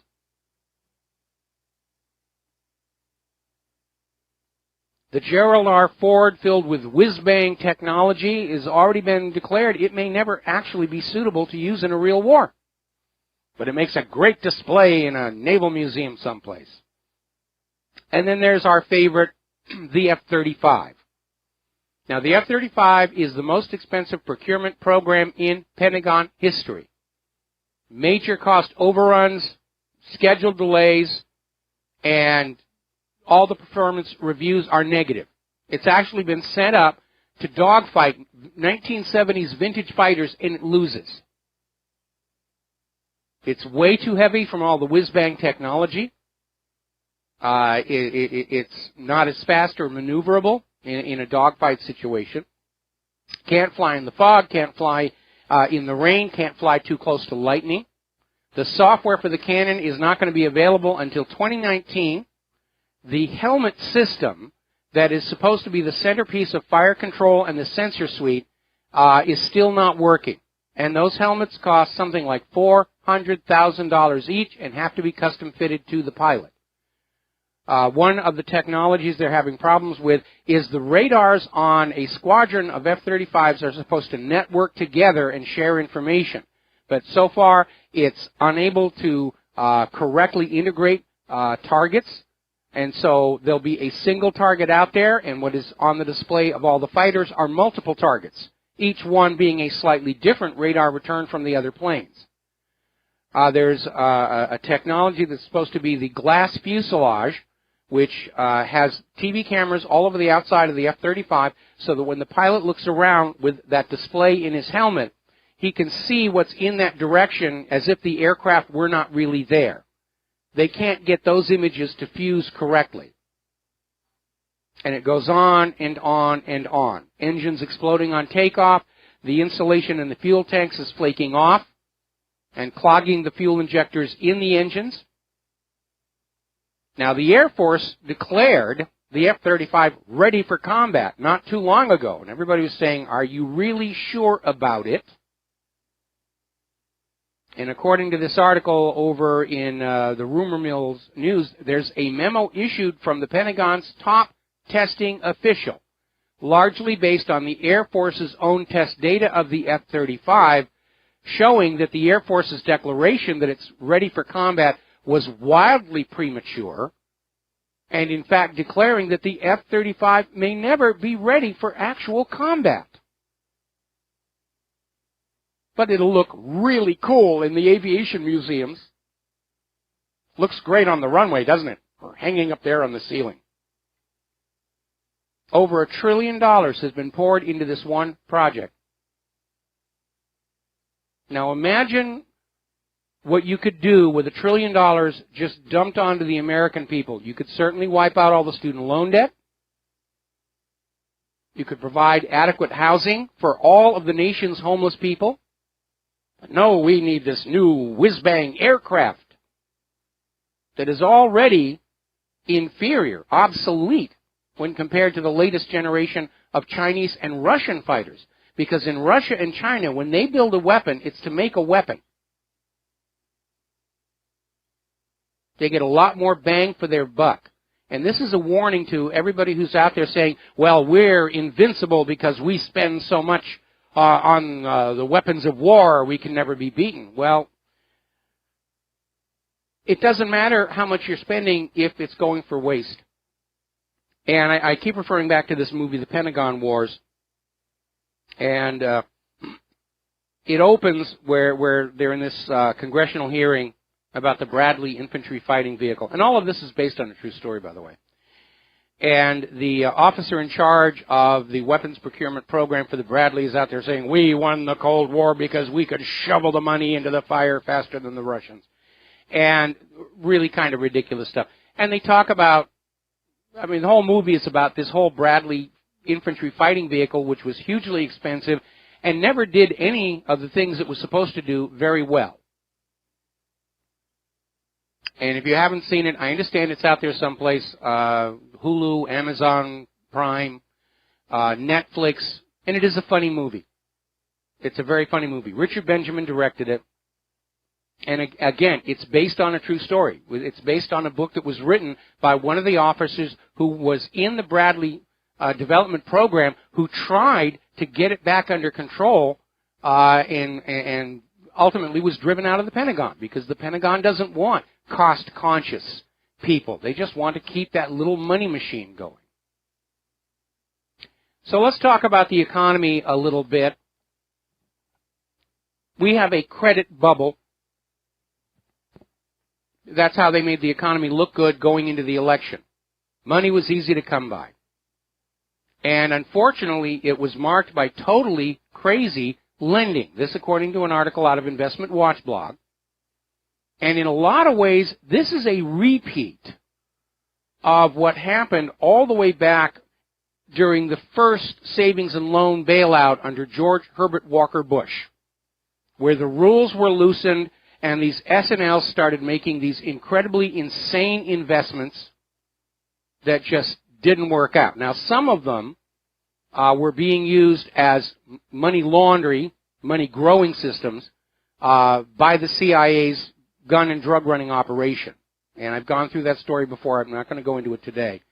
But a lot of it was just reckless, the money is flowing, we're going to have fun.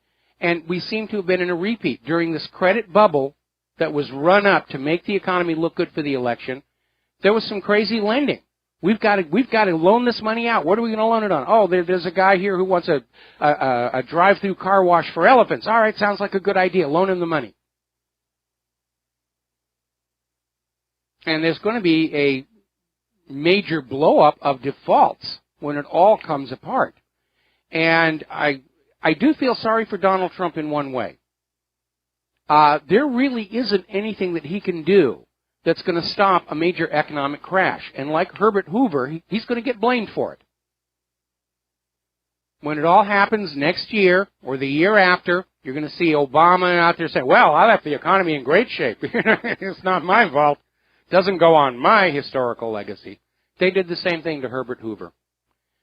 Now, the euro is plunging between all the talk of Brexit, Frexit, Quiddly, and the rest of it. The single currency is in trouble right now. And there are warnings coming out of the Express in Great Britain. The single currency could actually collapse against the U.S. dollar. It's in the middle of a record losing streak. And you could see some of these Eurozone nations be forced to go back on their own currencies. We know that when Brexit was first being talked about, Germany actually printed up new Deutschmarks. They've got them in a warehouse ready to go just in case. It was a smart thing to do. Now, Volkswagen, because of the economy and its self-created scandals, is seeing a major plunge in sales. They're looking at massive cuts in order just to stay in business. 30,000 jobs about to be pink-slipped at Volkswagen. DuPont is freezing their payments to their pension plan for 13,000 employees. And basically, the original pension plan called for annual increases for those employees that they had accumulated the longer they worked for DuPont. And now, all of a sudden, that's gone. DuPont is apparently having to cut costs somewhere, and the first thing they cheat is their own employees. Remember Abercrombie and Fitch? They used to be kind of sort of a high-style store. Then they went kind of camp. They came out with some very controversial catalogs with some very suggestive photography, and they actually were very well done. But it didn't work. People are now shunning that brand, that name, and Abercrombie and Fitch is getting ready to close hundreds of their stores. This going into the holiday shopping season. And it's not just the high-end brands like Abercrombie and Fitch. The CEO of Gap is saying they're expecting this to be a very grim holiday season. They have had 7 continuous quarters of declining sales. Because when you take away all the people's money, when you take away their ability to earn decent wages and salaries, they stop going to the shopping malls. And why nobody in our economic system, nobody in our government could think about that in this rush to offshore our jobs is just astounding. They got caught up in this, we're going for globalism, we're going to offshore, we're going to lower America to third world status. Well, unfortunately, we don't have third world prices in those shopping malls, do we? And that's where it all fell apart.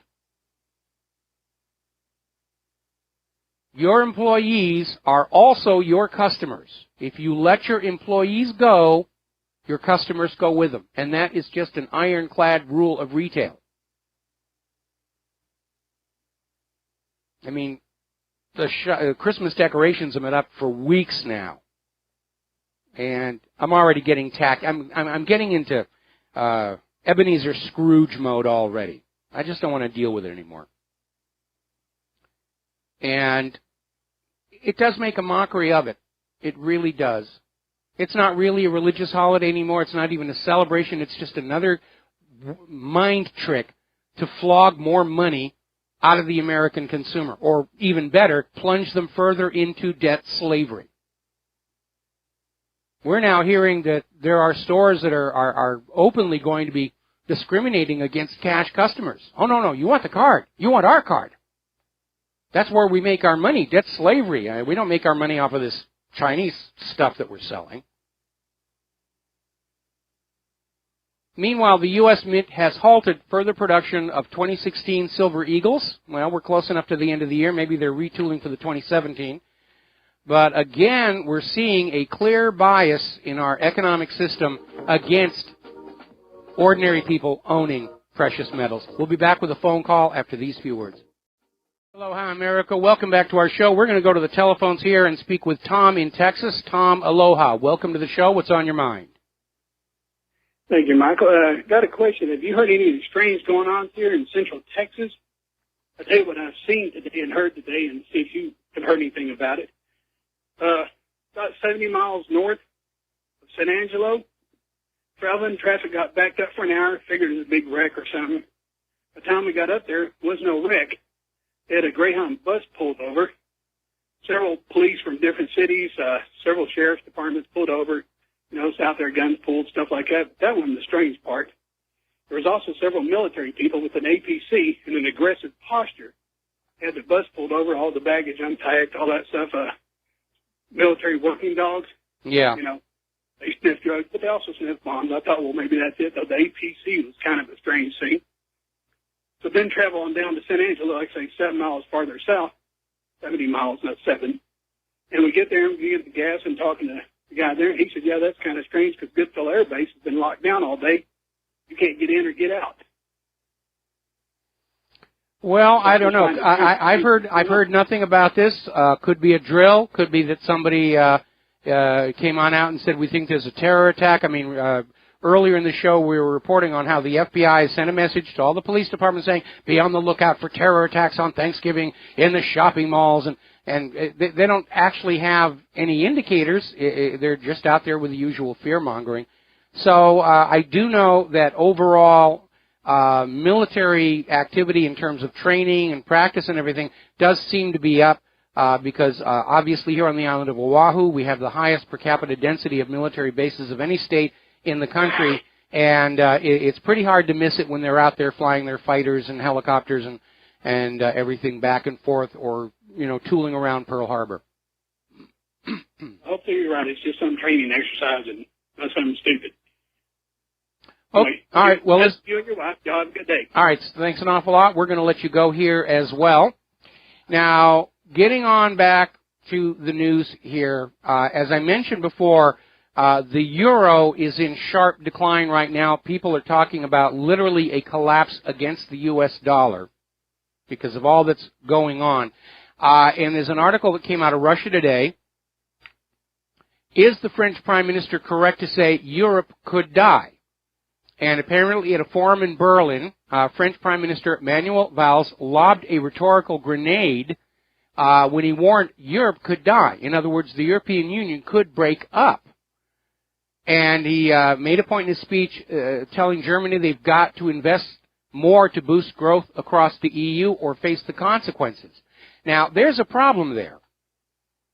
Ever since the European Union came along and the European Central Bank started plundering nations like Greece and Italy and all these other countries, Germany has been expected to step in and cover the shortfalls to prop up the rest of the EU. And they shared that burden with Great Britain, which was one of the reasons the people of Britain voted for a Brexit. So once Great Britain leaves, Germany is being expected to literally prop up the economy of the entire European Union all by itself, and the German people don't want to go along with that. We'll be back after station identification. Aloha, America. Welcome back to our show here. Hour number 3. The phone lines are open, 800-313-9443. And before we go back to the phones here, we're getting an update from the earthquake right off of Fukushima. And the big one, of course, was a 7.4. They now said it's a 7.4. And there have been about 5 aftershocks, slightly lesser. But they're already reporting tsunami waves coming ashore in Japan, some 3 foot high. They're warning that the second and third waves could possibly be higher. Apparently, some of them are going to be 10 feet high as well. So we're keeping an eye on that. There is, at this time, no tsunami warning here in the state of Hawaii, which is good for us. All right, we're going to go back to the phones. Ken in Virginia, aloha. Welcome to the show. What's on your mind? Yes, sir. I wanted to check to see if, in fact, the threat con level was lowered after the election. I heard. And if so, go ahead. Yeah, I said I heard that it had been. I don't have a way to get the threat con right now. I mean, some segments of the military are always in a heightened state of alert. Anyway, the crews of the SSBNs are functionally at DEFCON 2 all the time. So, but my understanding is that the actual threat level has been reduced following Trump's election. The big problem, of course, is that those people who still want that hot war with Russia could do anything in the next 60 days to get that war going. And I think this provocation by Ukraine, where they sent agents into Crimea, kidnapped 2 Russian soldiers, and they're going to put them on show trials, I think that's designed to provoke a Russian response. But I don't think Putin's going to bite. He's just going to wait until Trump is in the White House, and then Trump's going to call over to Ukraine and say, you let these guys go, or we cut off the funds. Yeah, my thing is that the people that wanted, they're really hot and mad about having Hillary in are the primary targets of a Putin assault, namely the cities like New York, Washington, D.C., Hawaii. Sorry about that. Yep.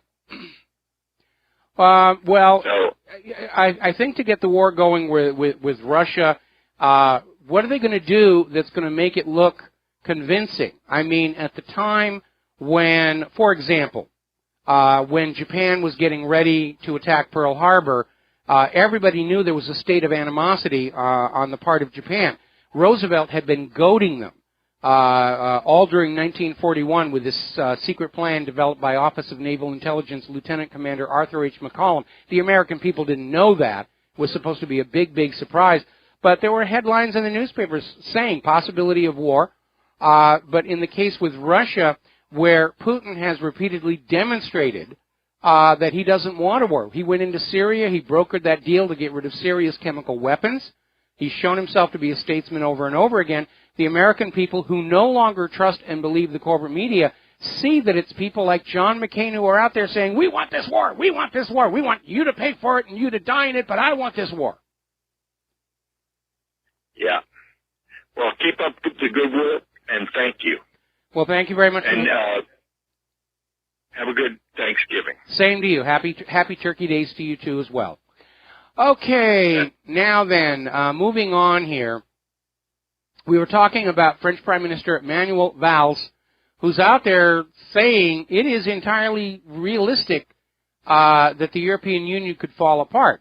Now, he's calling on Germany to spend more of its money to prop up the failing EU, at the same time that he poured scorn on Merkel's immigration policy, saying that Europe needs to say more clearly who can and cannot enter and stay. Obviously, that I agree with, and it's certainly the sentiment that helped put Donald Trump on the path to the White House. By the way, Merkel has declared she is going to stand for re-election for a fourth term in the next German elections, and we will have twice as many vote riggers as Hillary did. Take height. Another article coming on out from FortRuss.com. Safe spaces and Putin blaming will not save the European Atlanticists. And what they're basically saying is that this idea of globalism or regionalism or unionism, it's falling apart. The EU is falling apart. The North American Union never even got out of the starting gate. The globalist agenda is in serious trouble because everywhere the agenda is implemented, the quality of life for ordinary people goes down. And apparently part of the liberal fantasy about the New World Order in globalism was that we could all be convinced that living a much simpler lifestyle would be a good thing because we were saving planet Earth and so forth and so on. And it didn't work out that way. We're going to take a second to do a shout-out to our on-air affiliates who are just now rejoining our network. We're talking about how globalism seems to be collapsing. The European Union is showing signs of fracturing in the very, very near future. And again, I've said this before about the refugee crisis. The New World Order people, George Soros and all those people who think they want a single global government and envision their particular rear end polishing the seat on that golden throne of planet Earth, they just really thought they were going to pour all these refugees into Europe, all the refugees and illegal immigrants into the United States, and we were all going to hug each other and sing Kumbaya around the campfire and toasting marshmallows, and it did not work.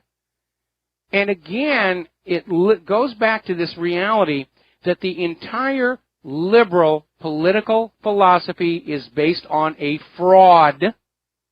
The idea that you can re-engineer what's in the human mind by changing the environment around them. And it's a fraud. It's based on an intellectual fraud. It's based on a hoax book that was written to sell that idea, but it doesn't work in the real world.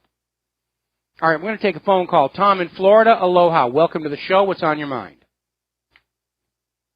Good day, Michael. It's nice to talk to you. Since right before the election, I called you and let you know I was gone here in South Florida, and Trump carried Florida, which was a wonderful thing, and he won the election. Awesome. But I want to say this, Michael. This Chucky Schmucky Schumer, this I call him the Zog, and Soros. This guy Schumer, he wants to bring in these illegals, and well, look at Israel, Michael. Israel has a wall around it. Why doesn't George Soros and Chucky Schumer flood Israel with 5 million Arabs? Why don't they bring 5 million Syrians into Israel? And then we'll see what Schmucky Schumer and Soros would think they'll do to Soros and the Israeli government would like to do to him then. But, well, hang on. Before you go any further, I want to respond what's going on, okay?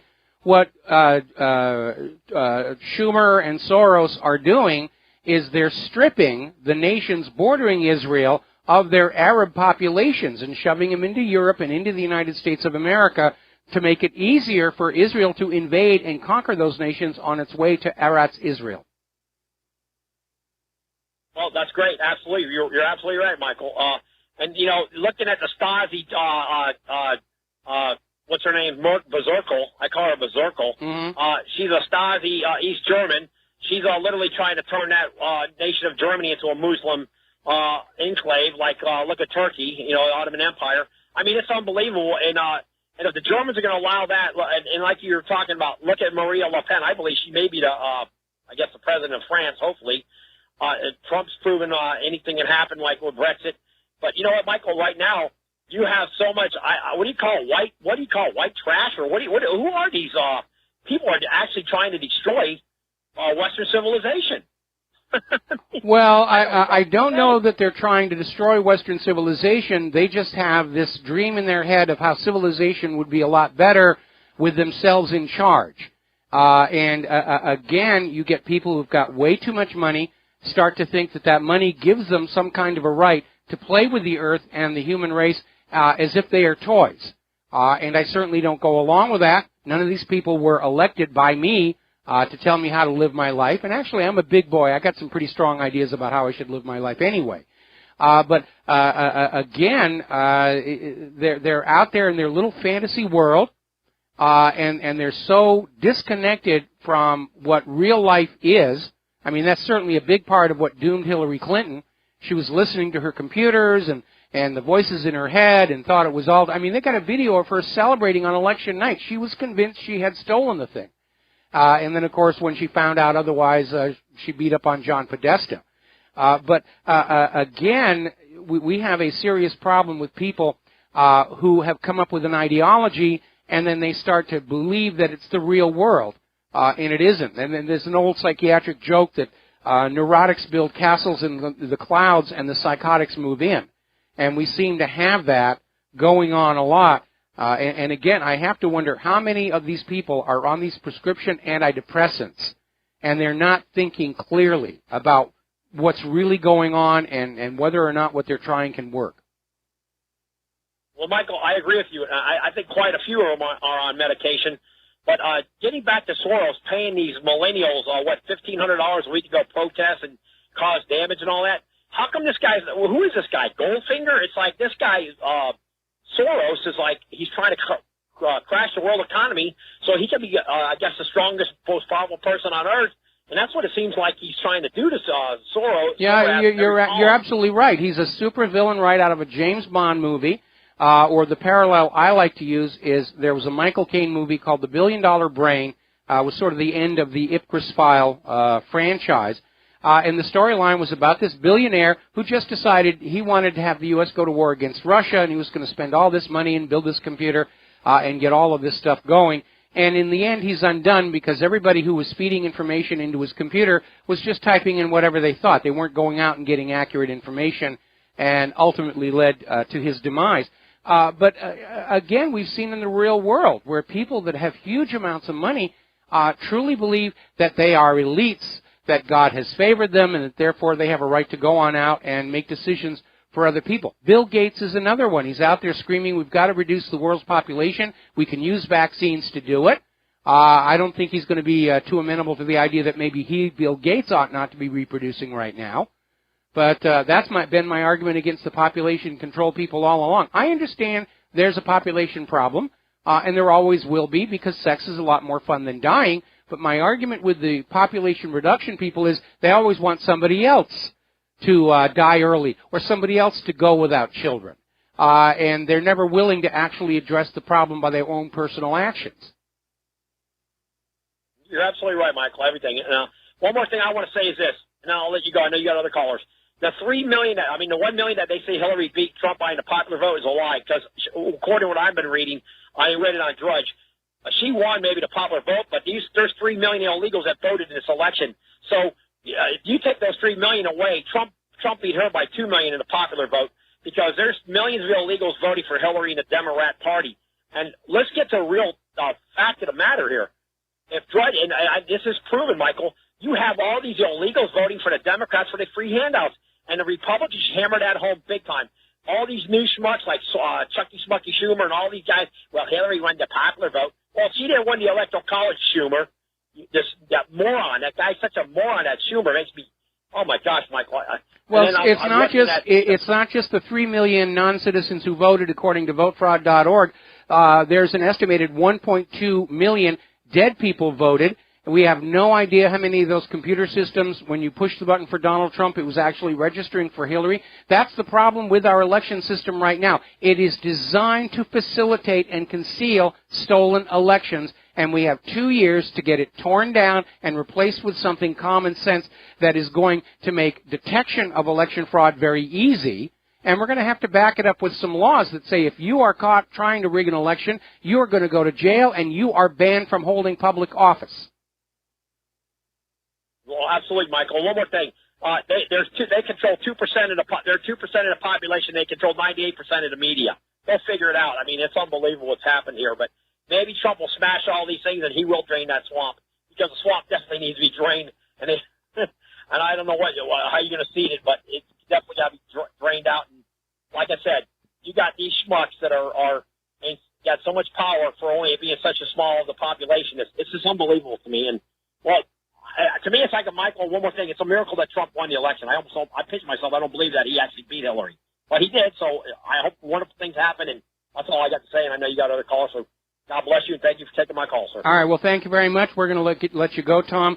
And we do need to make an important point, okay? Because we have the Electoral College system, both Donald Trump and Hillary Clinton planned their campaign around winning electors. If our president was chosen by popular vote, the campaigns would have been run much differently by both candidates. Donald Trump won by the rules everybody agreed to play by going in, and you don't get to change the rules when it's all over just because you don't like the outcome. If the popular vote were that important, Donald Trump would have probably won there as well. And we do know 3 million non-citizens voted, 1.2 million dead people voted. We still are unable to get any verification about the electronic voting that was going on.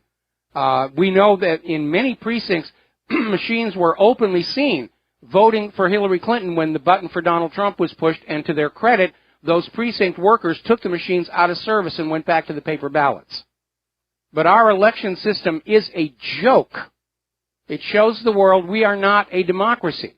We're another banana republic with rigged elections. But this time, and Bev Harris has confirmed, there is tremendous amounts of evidence of election fraud by the part of Hillary's campaign, but they didn't have enough to overcome a landslide. No election fraud can overcome a landslide. It didn't work with the Remain people trying to rig the election against Brexit, and it didn't work with Hillary trying to rig the election against Donald Trump. And what we need to do is we need to start finding the people who facilitate election fraud, and we need to make examples out of them.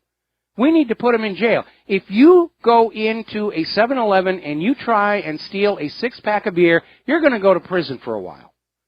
If you try and steal an election, nothing happens to you.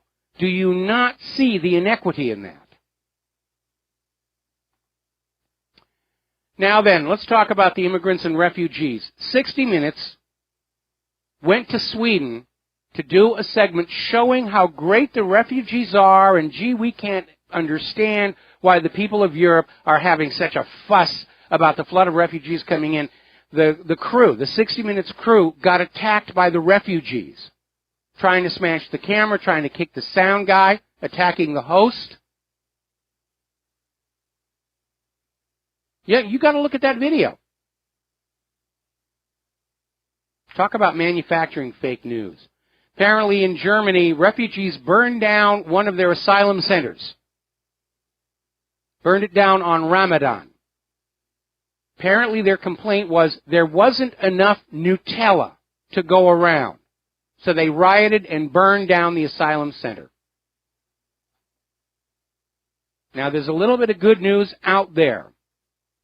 The Justice Department has agreed to halt their push for amnesty because they know it's going to go nowhere under President Trump.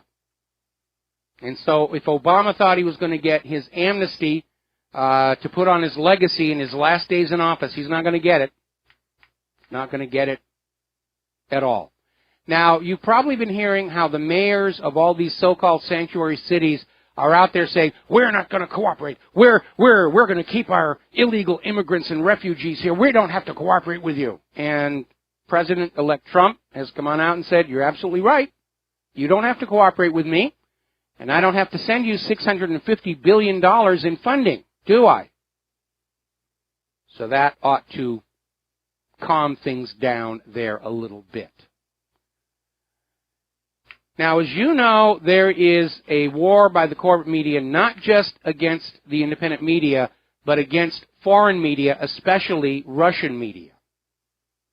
And over in the EU, they're taking steps to make sure that Russia Today doesn't get access anymore.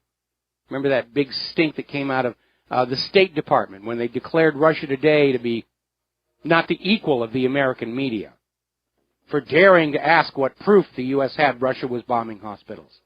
We'll be right back after these commercials. Aloha, America. Welcome back to our show here. And so there is a think tank over in Great Britain, the Henry Jackson Society, which is now recommending that European parliaments introduce new legislation to require all politicians to file reports about any appearances they have in the Russian media. And this is, again, the corporate media is going on an attack against anybody who's calling out their lies. And so both the Russian media and the independent media are in their gun sights right now. And they're basically panicking. And apparently this whole issue was prompted by the Sputnik news agency quoting a British politician who was saying that the murder of Joe Cox appeared to be a political assassination to influence the Brexit vote, which a lot of people at the time suspected was going to be the case, including yours truly. But how dare you say that? How dare you? And we're seeing the true commitment to freedom of speech all across the European governments, the European Parliament, the European Commission, which has the real power and authority, and within our own government. They don't want freedom of speech. They only want to have freedom of speech for themselves, to feed you the lies that will get you to think what they want you to think.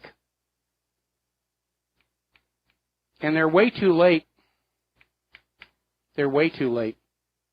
They're not going to get back the trust and faith of the American people, even if they succeed in shutting down the independent media, which I don't think they can do. There's simply too many of us. There have been efforts to try and crack down on internet sites that report on government wrongdoing. People find ways around it. A lot of it moves to the darknet now. Now, Turkey is rethinking the talk about merging with the European Union. They're looking at the current economic realities of the European Union. They're looking at the refugee crisis and all the damage it's causing. And they're now starting to say, well, we're interested in a new power alliance with Russia and China. So Turkey is now going to pivot to Russia. And our foreign policy, in part, thanks to former Secretary of State Hillary Clinton, has been a disaster. It's been one whoopsie after the other, after the other, after the other. Now, let's talk about here in the United States. The Dakota Access Pipeline is becoming a major sore point for a lot of people, a major embarrassment to the Dakota Access Pipeline Company, and even to our government. At one point, Obama said he was going to intervene and tell the pipeline company to find a different route. The pipeline company came on back and said, under no circumstances will we change this route at all, even though we don't have all the paperwork yet. And this company has been caught failing to report when they stumble across archaeological materials in their diggings. And that's a requirement under the law. Now the Dakota Access Pipeline Company is going to court to try and get a court decision that their operation on this pipeline cannot be influenced by outside political pressure. I don't know what will happen if that's ever actually put to the test. But over the weekend, there was a major confrontation on a highway bridge involving the police, the Sioux, and the police were using tear gas, concussion grenades, rubber bullets. They were hosing these people down with water cannons in freezing weather. And apparently the police were threatening to use the LRADs. Now, the Standing Rock Sioux Tribe's Emergency Medical Services deployed to treat dozens of individuals with injuries. Apparently, one child was shot in the face.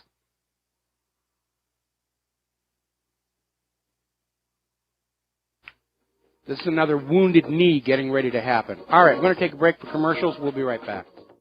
And aloha, America. Welcome back to our show here. We're getting an update from the Fukushima power station. Apparently following this morning's 7.4, 7.3 quake, depending upon who's reporting it, the cooling system, the emergency cooling system at reactor number 3 failed. Stopped circulating water to keep it from melting itself any more than it already has. TEPCO says they got the system restarted about an hour and a half later, but it's obviously an area of concern. And with all the quakes that are happening, was the 7.4 the worst, or is it possibly a foreshock for another one on the order of what caused the original disaster? We don't really know. Now, getting on back to the Dakota Access Pipeline, we're seeing unrestrained police brutality against these people protesting over the misuse of their land. And apparently what happened is, through various bureaucratic shenanigans, the land that belonged to the Sioux tribe by treaty was taken for some environmental reason and then turned around and leased to this company for the pipeline.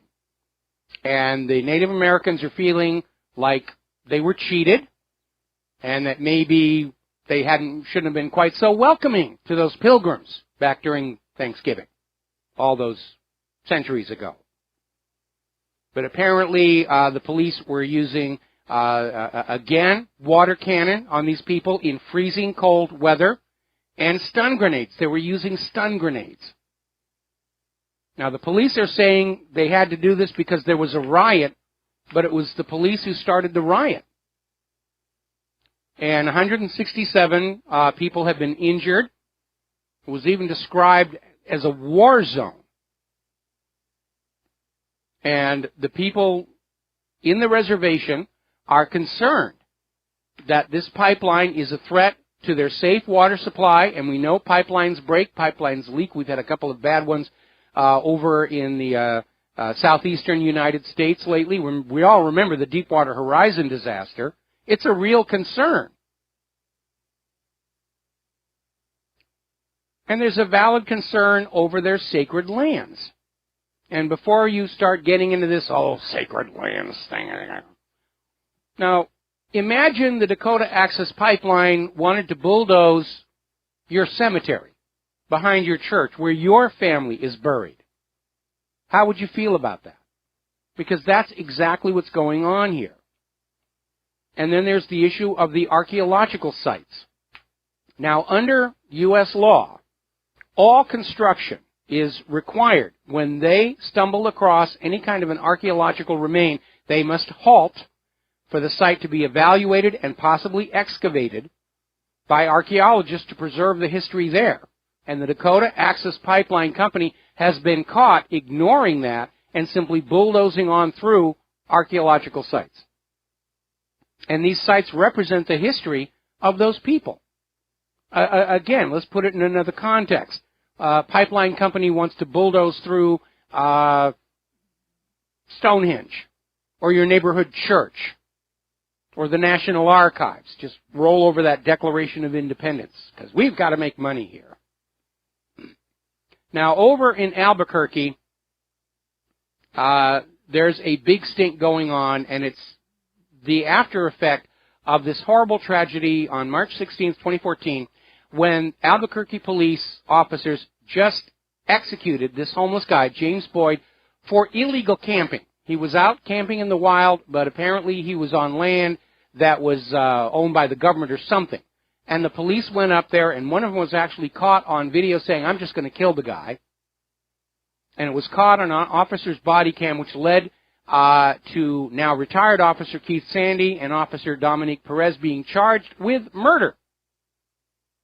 And this homeless guy was suffering from schizophrenia. It's not like this was somebody who really represented a threat.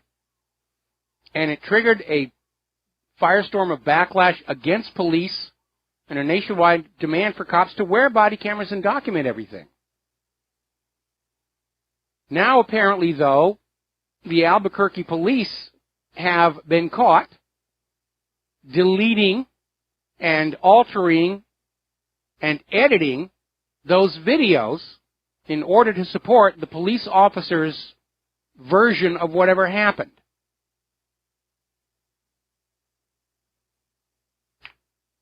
And the videos are from several different cases of officer problems, including 2 additional police shootings.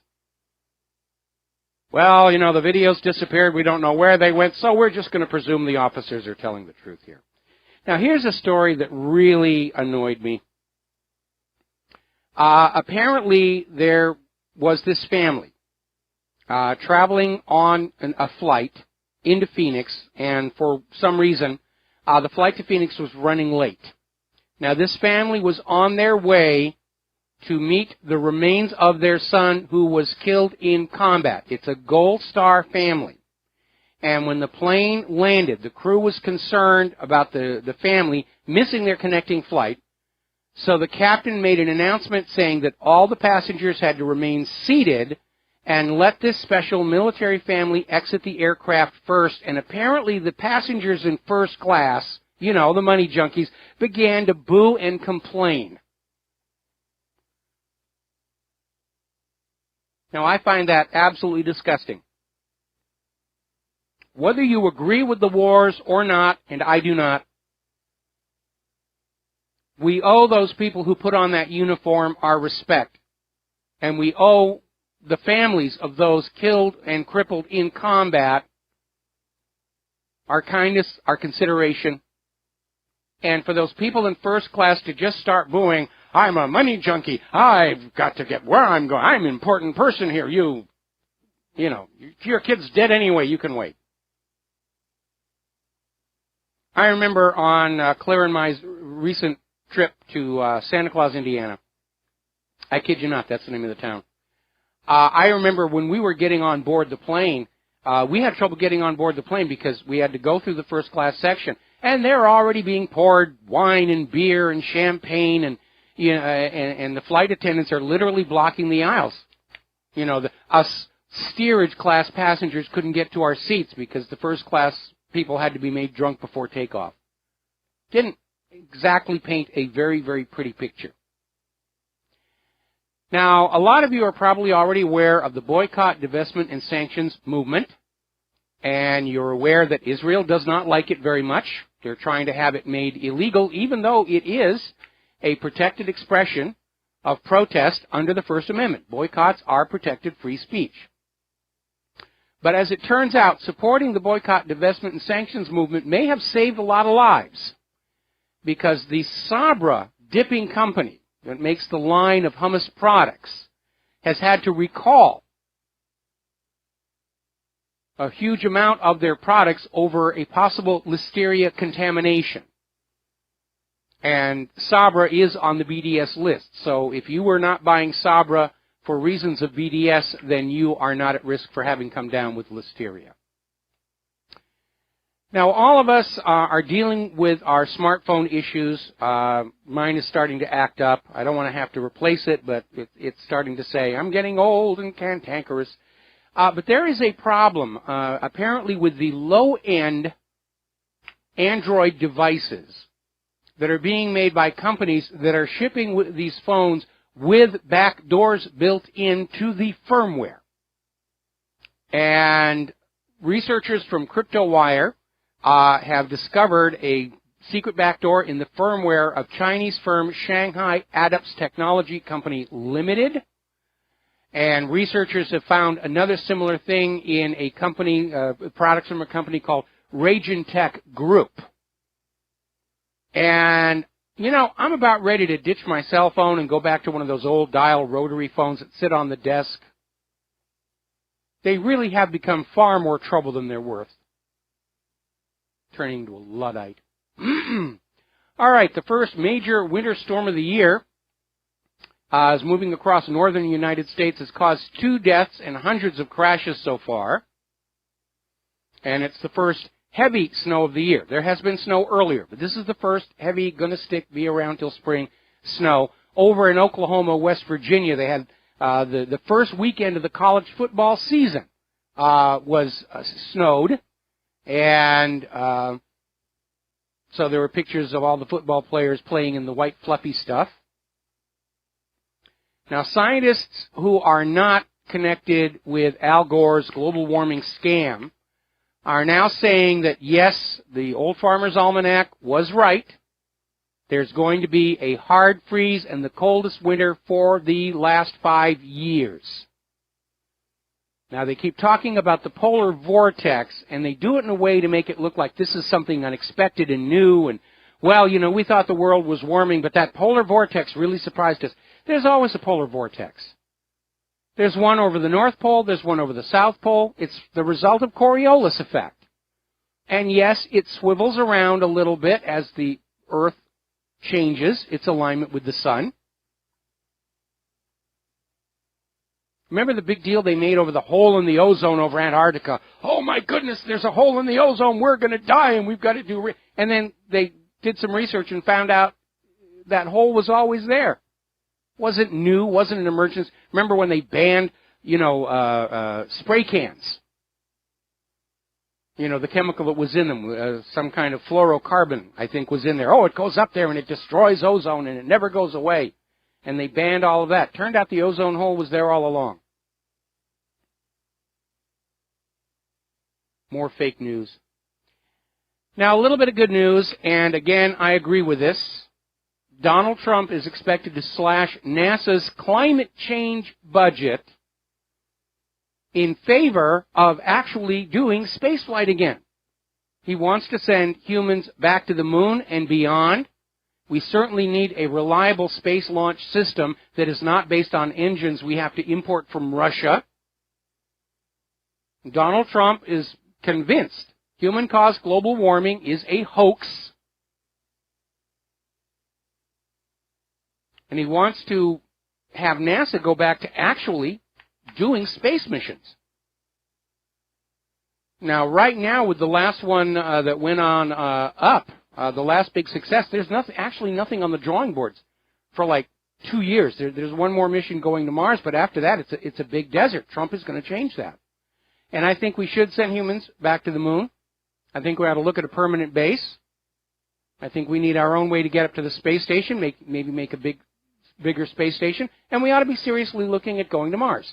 Not because I want to see the American flag on the moon, or Mars, or anywhere else, but because I am old enough to remember the tech boom of the 70s, 80s, and 90s was born in the technology incubator of the Apollo moon program. Now, our government over the last couple of decades has very foolishly allowed our lead in manufacturing of high tech to be taken over by other countries, like China. And these other countries are not going to be so foolish as to hand it back. So to rebuild America's manufacturing greatness, we need to leapfrog forward. We need to go past what is being done now and find the next thing. Photonics. Nanotubes. Something useful we can do with aerogel. Improvements in 3D printing, which is a coming thing right now. We need to do that.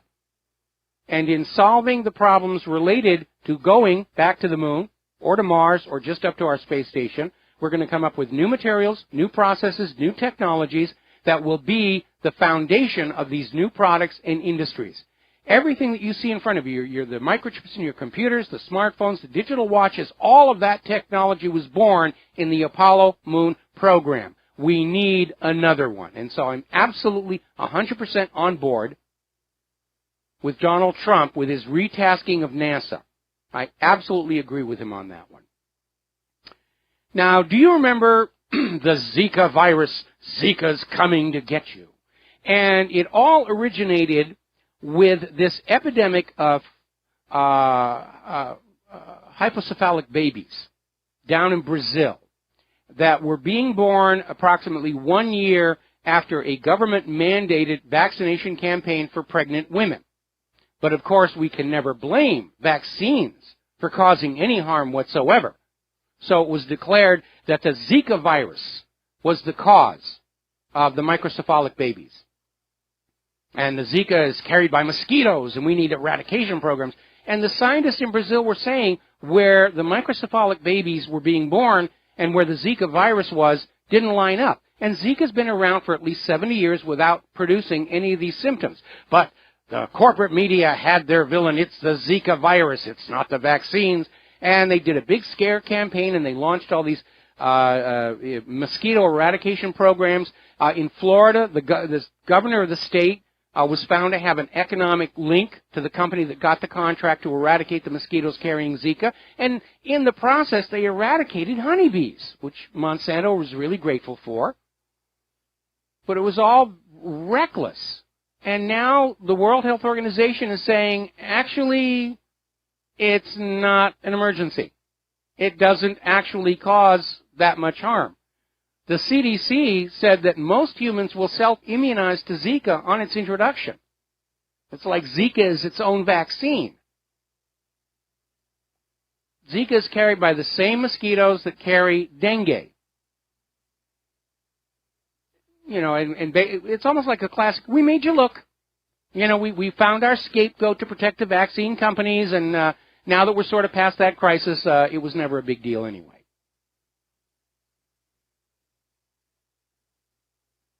And still, the corporate media is out there declaring that the independent media, and for that matter, Sputnik and Russia Today, are the fake news. They're all fake news. Anybody who doesn't love vaccines, that's got to be fake news. Anybody who thinks GMO is dangerous, that's the fake news. So, it's a bit of a problem. Now, Dr. Martin Luther King Jr.'s niece, Dr. Alveda King, is defending the appointment of Jeff Sessions. And she's saying basically from where she sits, the Democrats overplayed the race card to the point where everybody stopped listening to them. We know that Soros was funding all of this Black Lives Matter, trying to fan up racial tension so that Hillary could pose as the candidate who would protect the black people from the white people and protect the illegal immigrants. And the American people just didn't want that. We'll be right back with our last segment of the show today. And aloha, America. Welcome back to our show. Last segment of our program on this Monday of Thanksgiving week here. We've got time to take one more phone call. Fran in Washington. Aloha. Welcome to the show. What's on your mind? Aloha nui nui, Michael. Aloha nui nui. Yeah. I emailed you a link, as long as you're on the subject of vaccinations. I emailed you a link from like Health Ranger or Natural News or something about the CDC has had to admit that they know thimerosal causes autism. And that's all I've got today. Well, that's enough here. I mean, what was amazing is there was a lot of research that was being done that had shown thimerosal was causing autism, which led to the FDA's decision to ban it. But for some reason, the pharmaceutical companies are still using it, and the FDA is not taking any action. What did happen is in the Homeland Security Act, the legislation that created the Department of Homeland Security, there was actually a rider on there to indemnify vaccine makers from damage. They cannot be sued for harm their products cause. If you believe that you are harmed by a vaccine, there's the vaccine court that you can go to. And the vaccine court, 9 times out of 10, is going to say you're just making this stuff up. But even in cases where it's obvious that the vaccines have caused damage, there'll be a settlement and a payment, but it's covered by the taxpayers. not by the vaccine companies. And the rationale for this was that in the event of a biological terror attack, the vaccine makers had to be assured that, they wouldn't be sued if they made a mistake in their rush to come up with a vaccine. Well, I think if that were the case, they could have written the writer to say, when dealing with a biological terror attack, the vaccine companies are indemnified. But they didn't say that. They simply said the vaccine makers are indemnified, period, blanket coverage. And as a result, whenever you remove the incentive for a better quality product, you're going to get worse quality products. We saw that with the early indemnification of the computer industry, hardware and software, to protect them from lawsuits from badly designed products. And here we are all these years later dealing with hardware that's flaky, software that is sold, with thousands of problems in the box, and they rely on us to find and fix the problems for ourselves. And one of the things I'd like to see Donald Trump do, if we can get him a Congress that will work with him on this, is to bring back product liability and simply say any company that makes and sells a defective product can be sued for it, whether it's a computer hardware company, a software company, or a vaccine maker. We cannot have these giant corporations held above the law, or we're going to get the kind of abuses we have seen. Okay, Fran? That's all I got, Mike. Yeah, honey. Have a great day. All right, thanks an awful lot. We're going to let you go here, and we're almost to the very, very end of the show. And apparently Saturday Night Live is now flipping over to conservative. They actually did a skit to mock liberals. And by the way, there was this funny video over the weekend. It's a phony commercial for a charity to sponsor a millennial because they can't take care of themselves. They have no job skills, and they're just poor and suffering. And for only $2,900 a month, you can support one of these poor, starving millennials. And it was just hilarious, and I'm going to put it up to the front of the page again as soon as this show is over. So, again, a reminder, we are live today, tomorrow, and Wednesday. Thursday and Friday, we're giving our overworked and underpaid control room crew Thanksgiving off. And Lady Claire will be with us here on Wednesday. So there's the music. Have yourself a good evening. We'll be back here on the Republic Broadcasting Network tomorrow. Until then, please remember, you are all members of the independent media. Take what you learn here, share it with everybody that you know. We'll be back tomorrow. Aloha, America.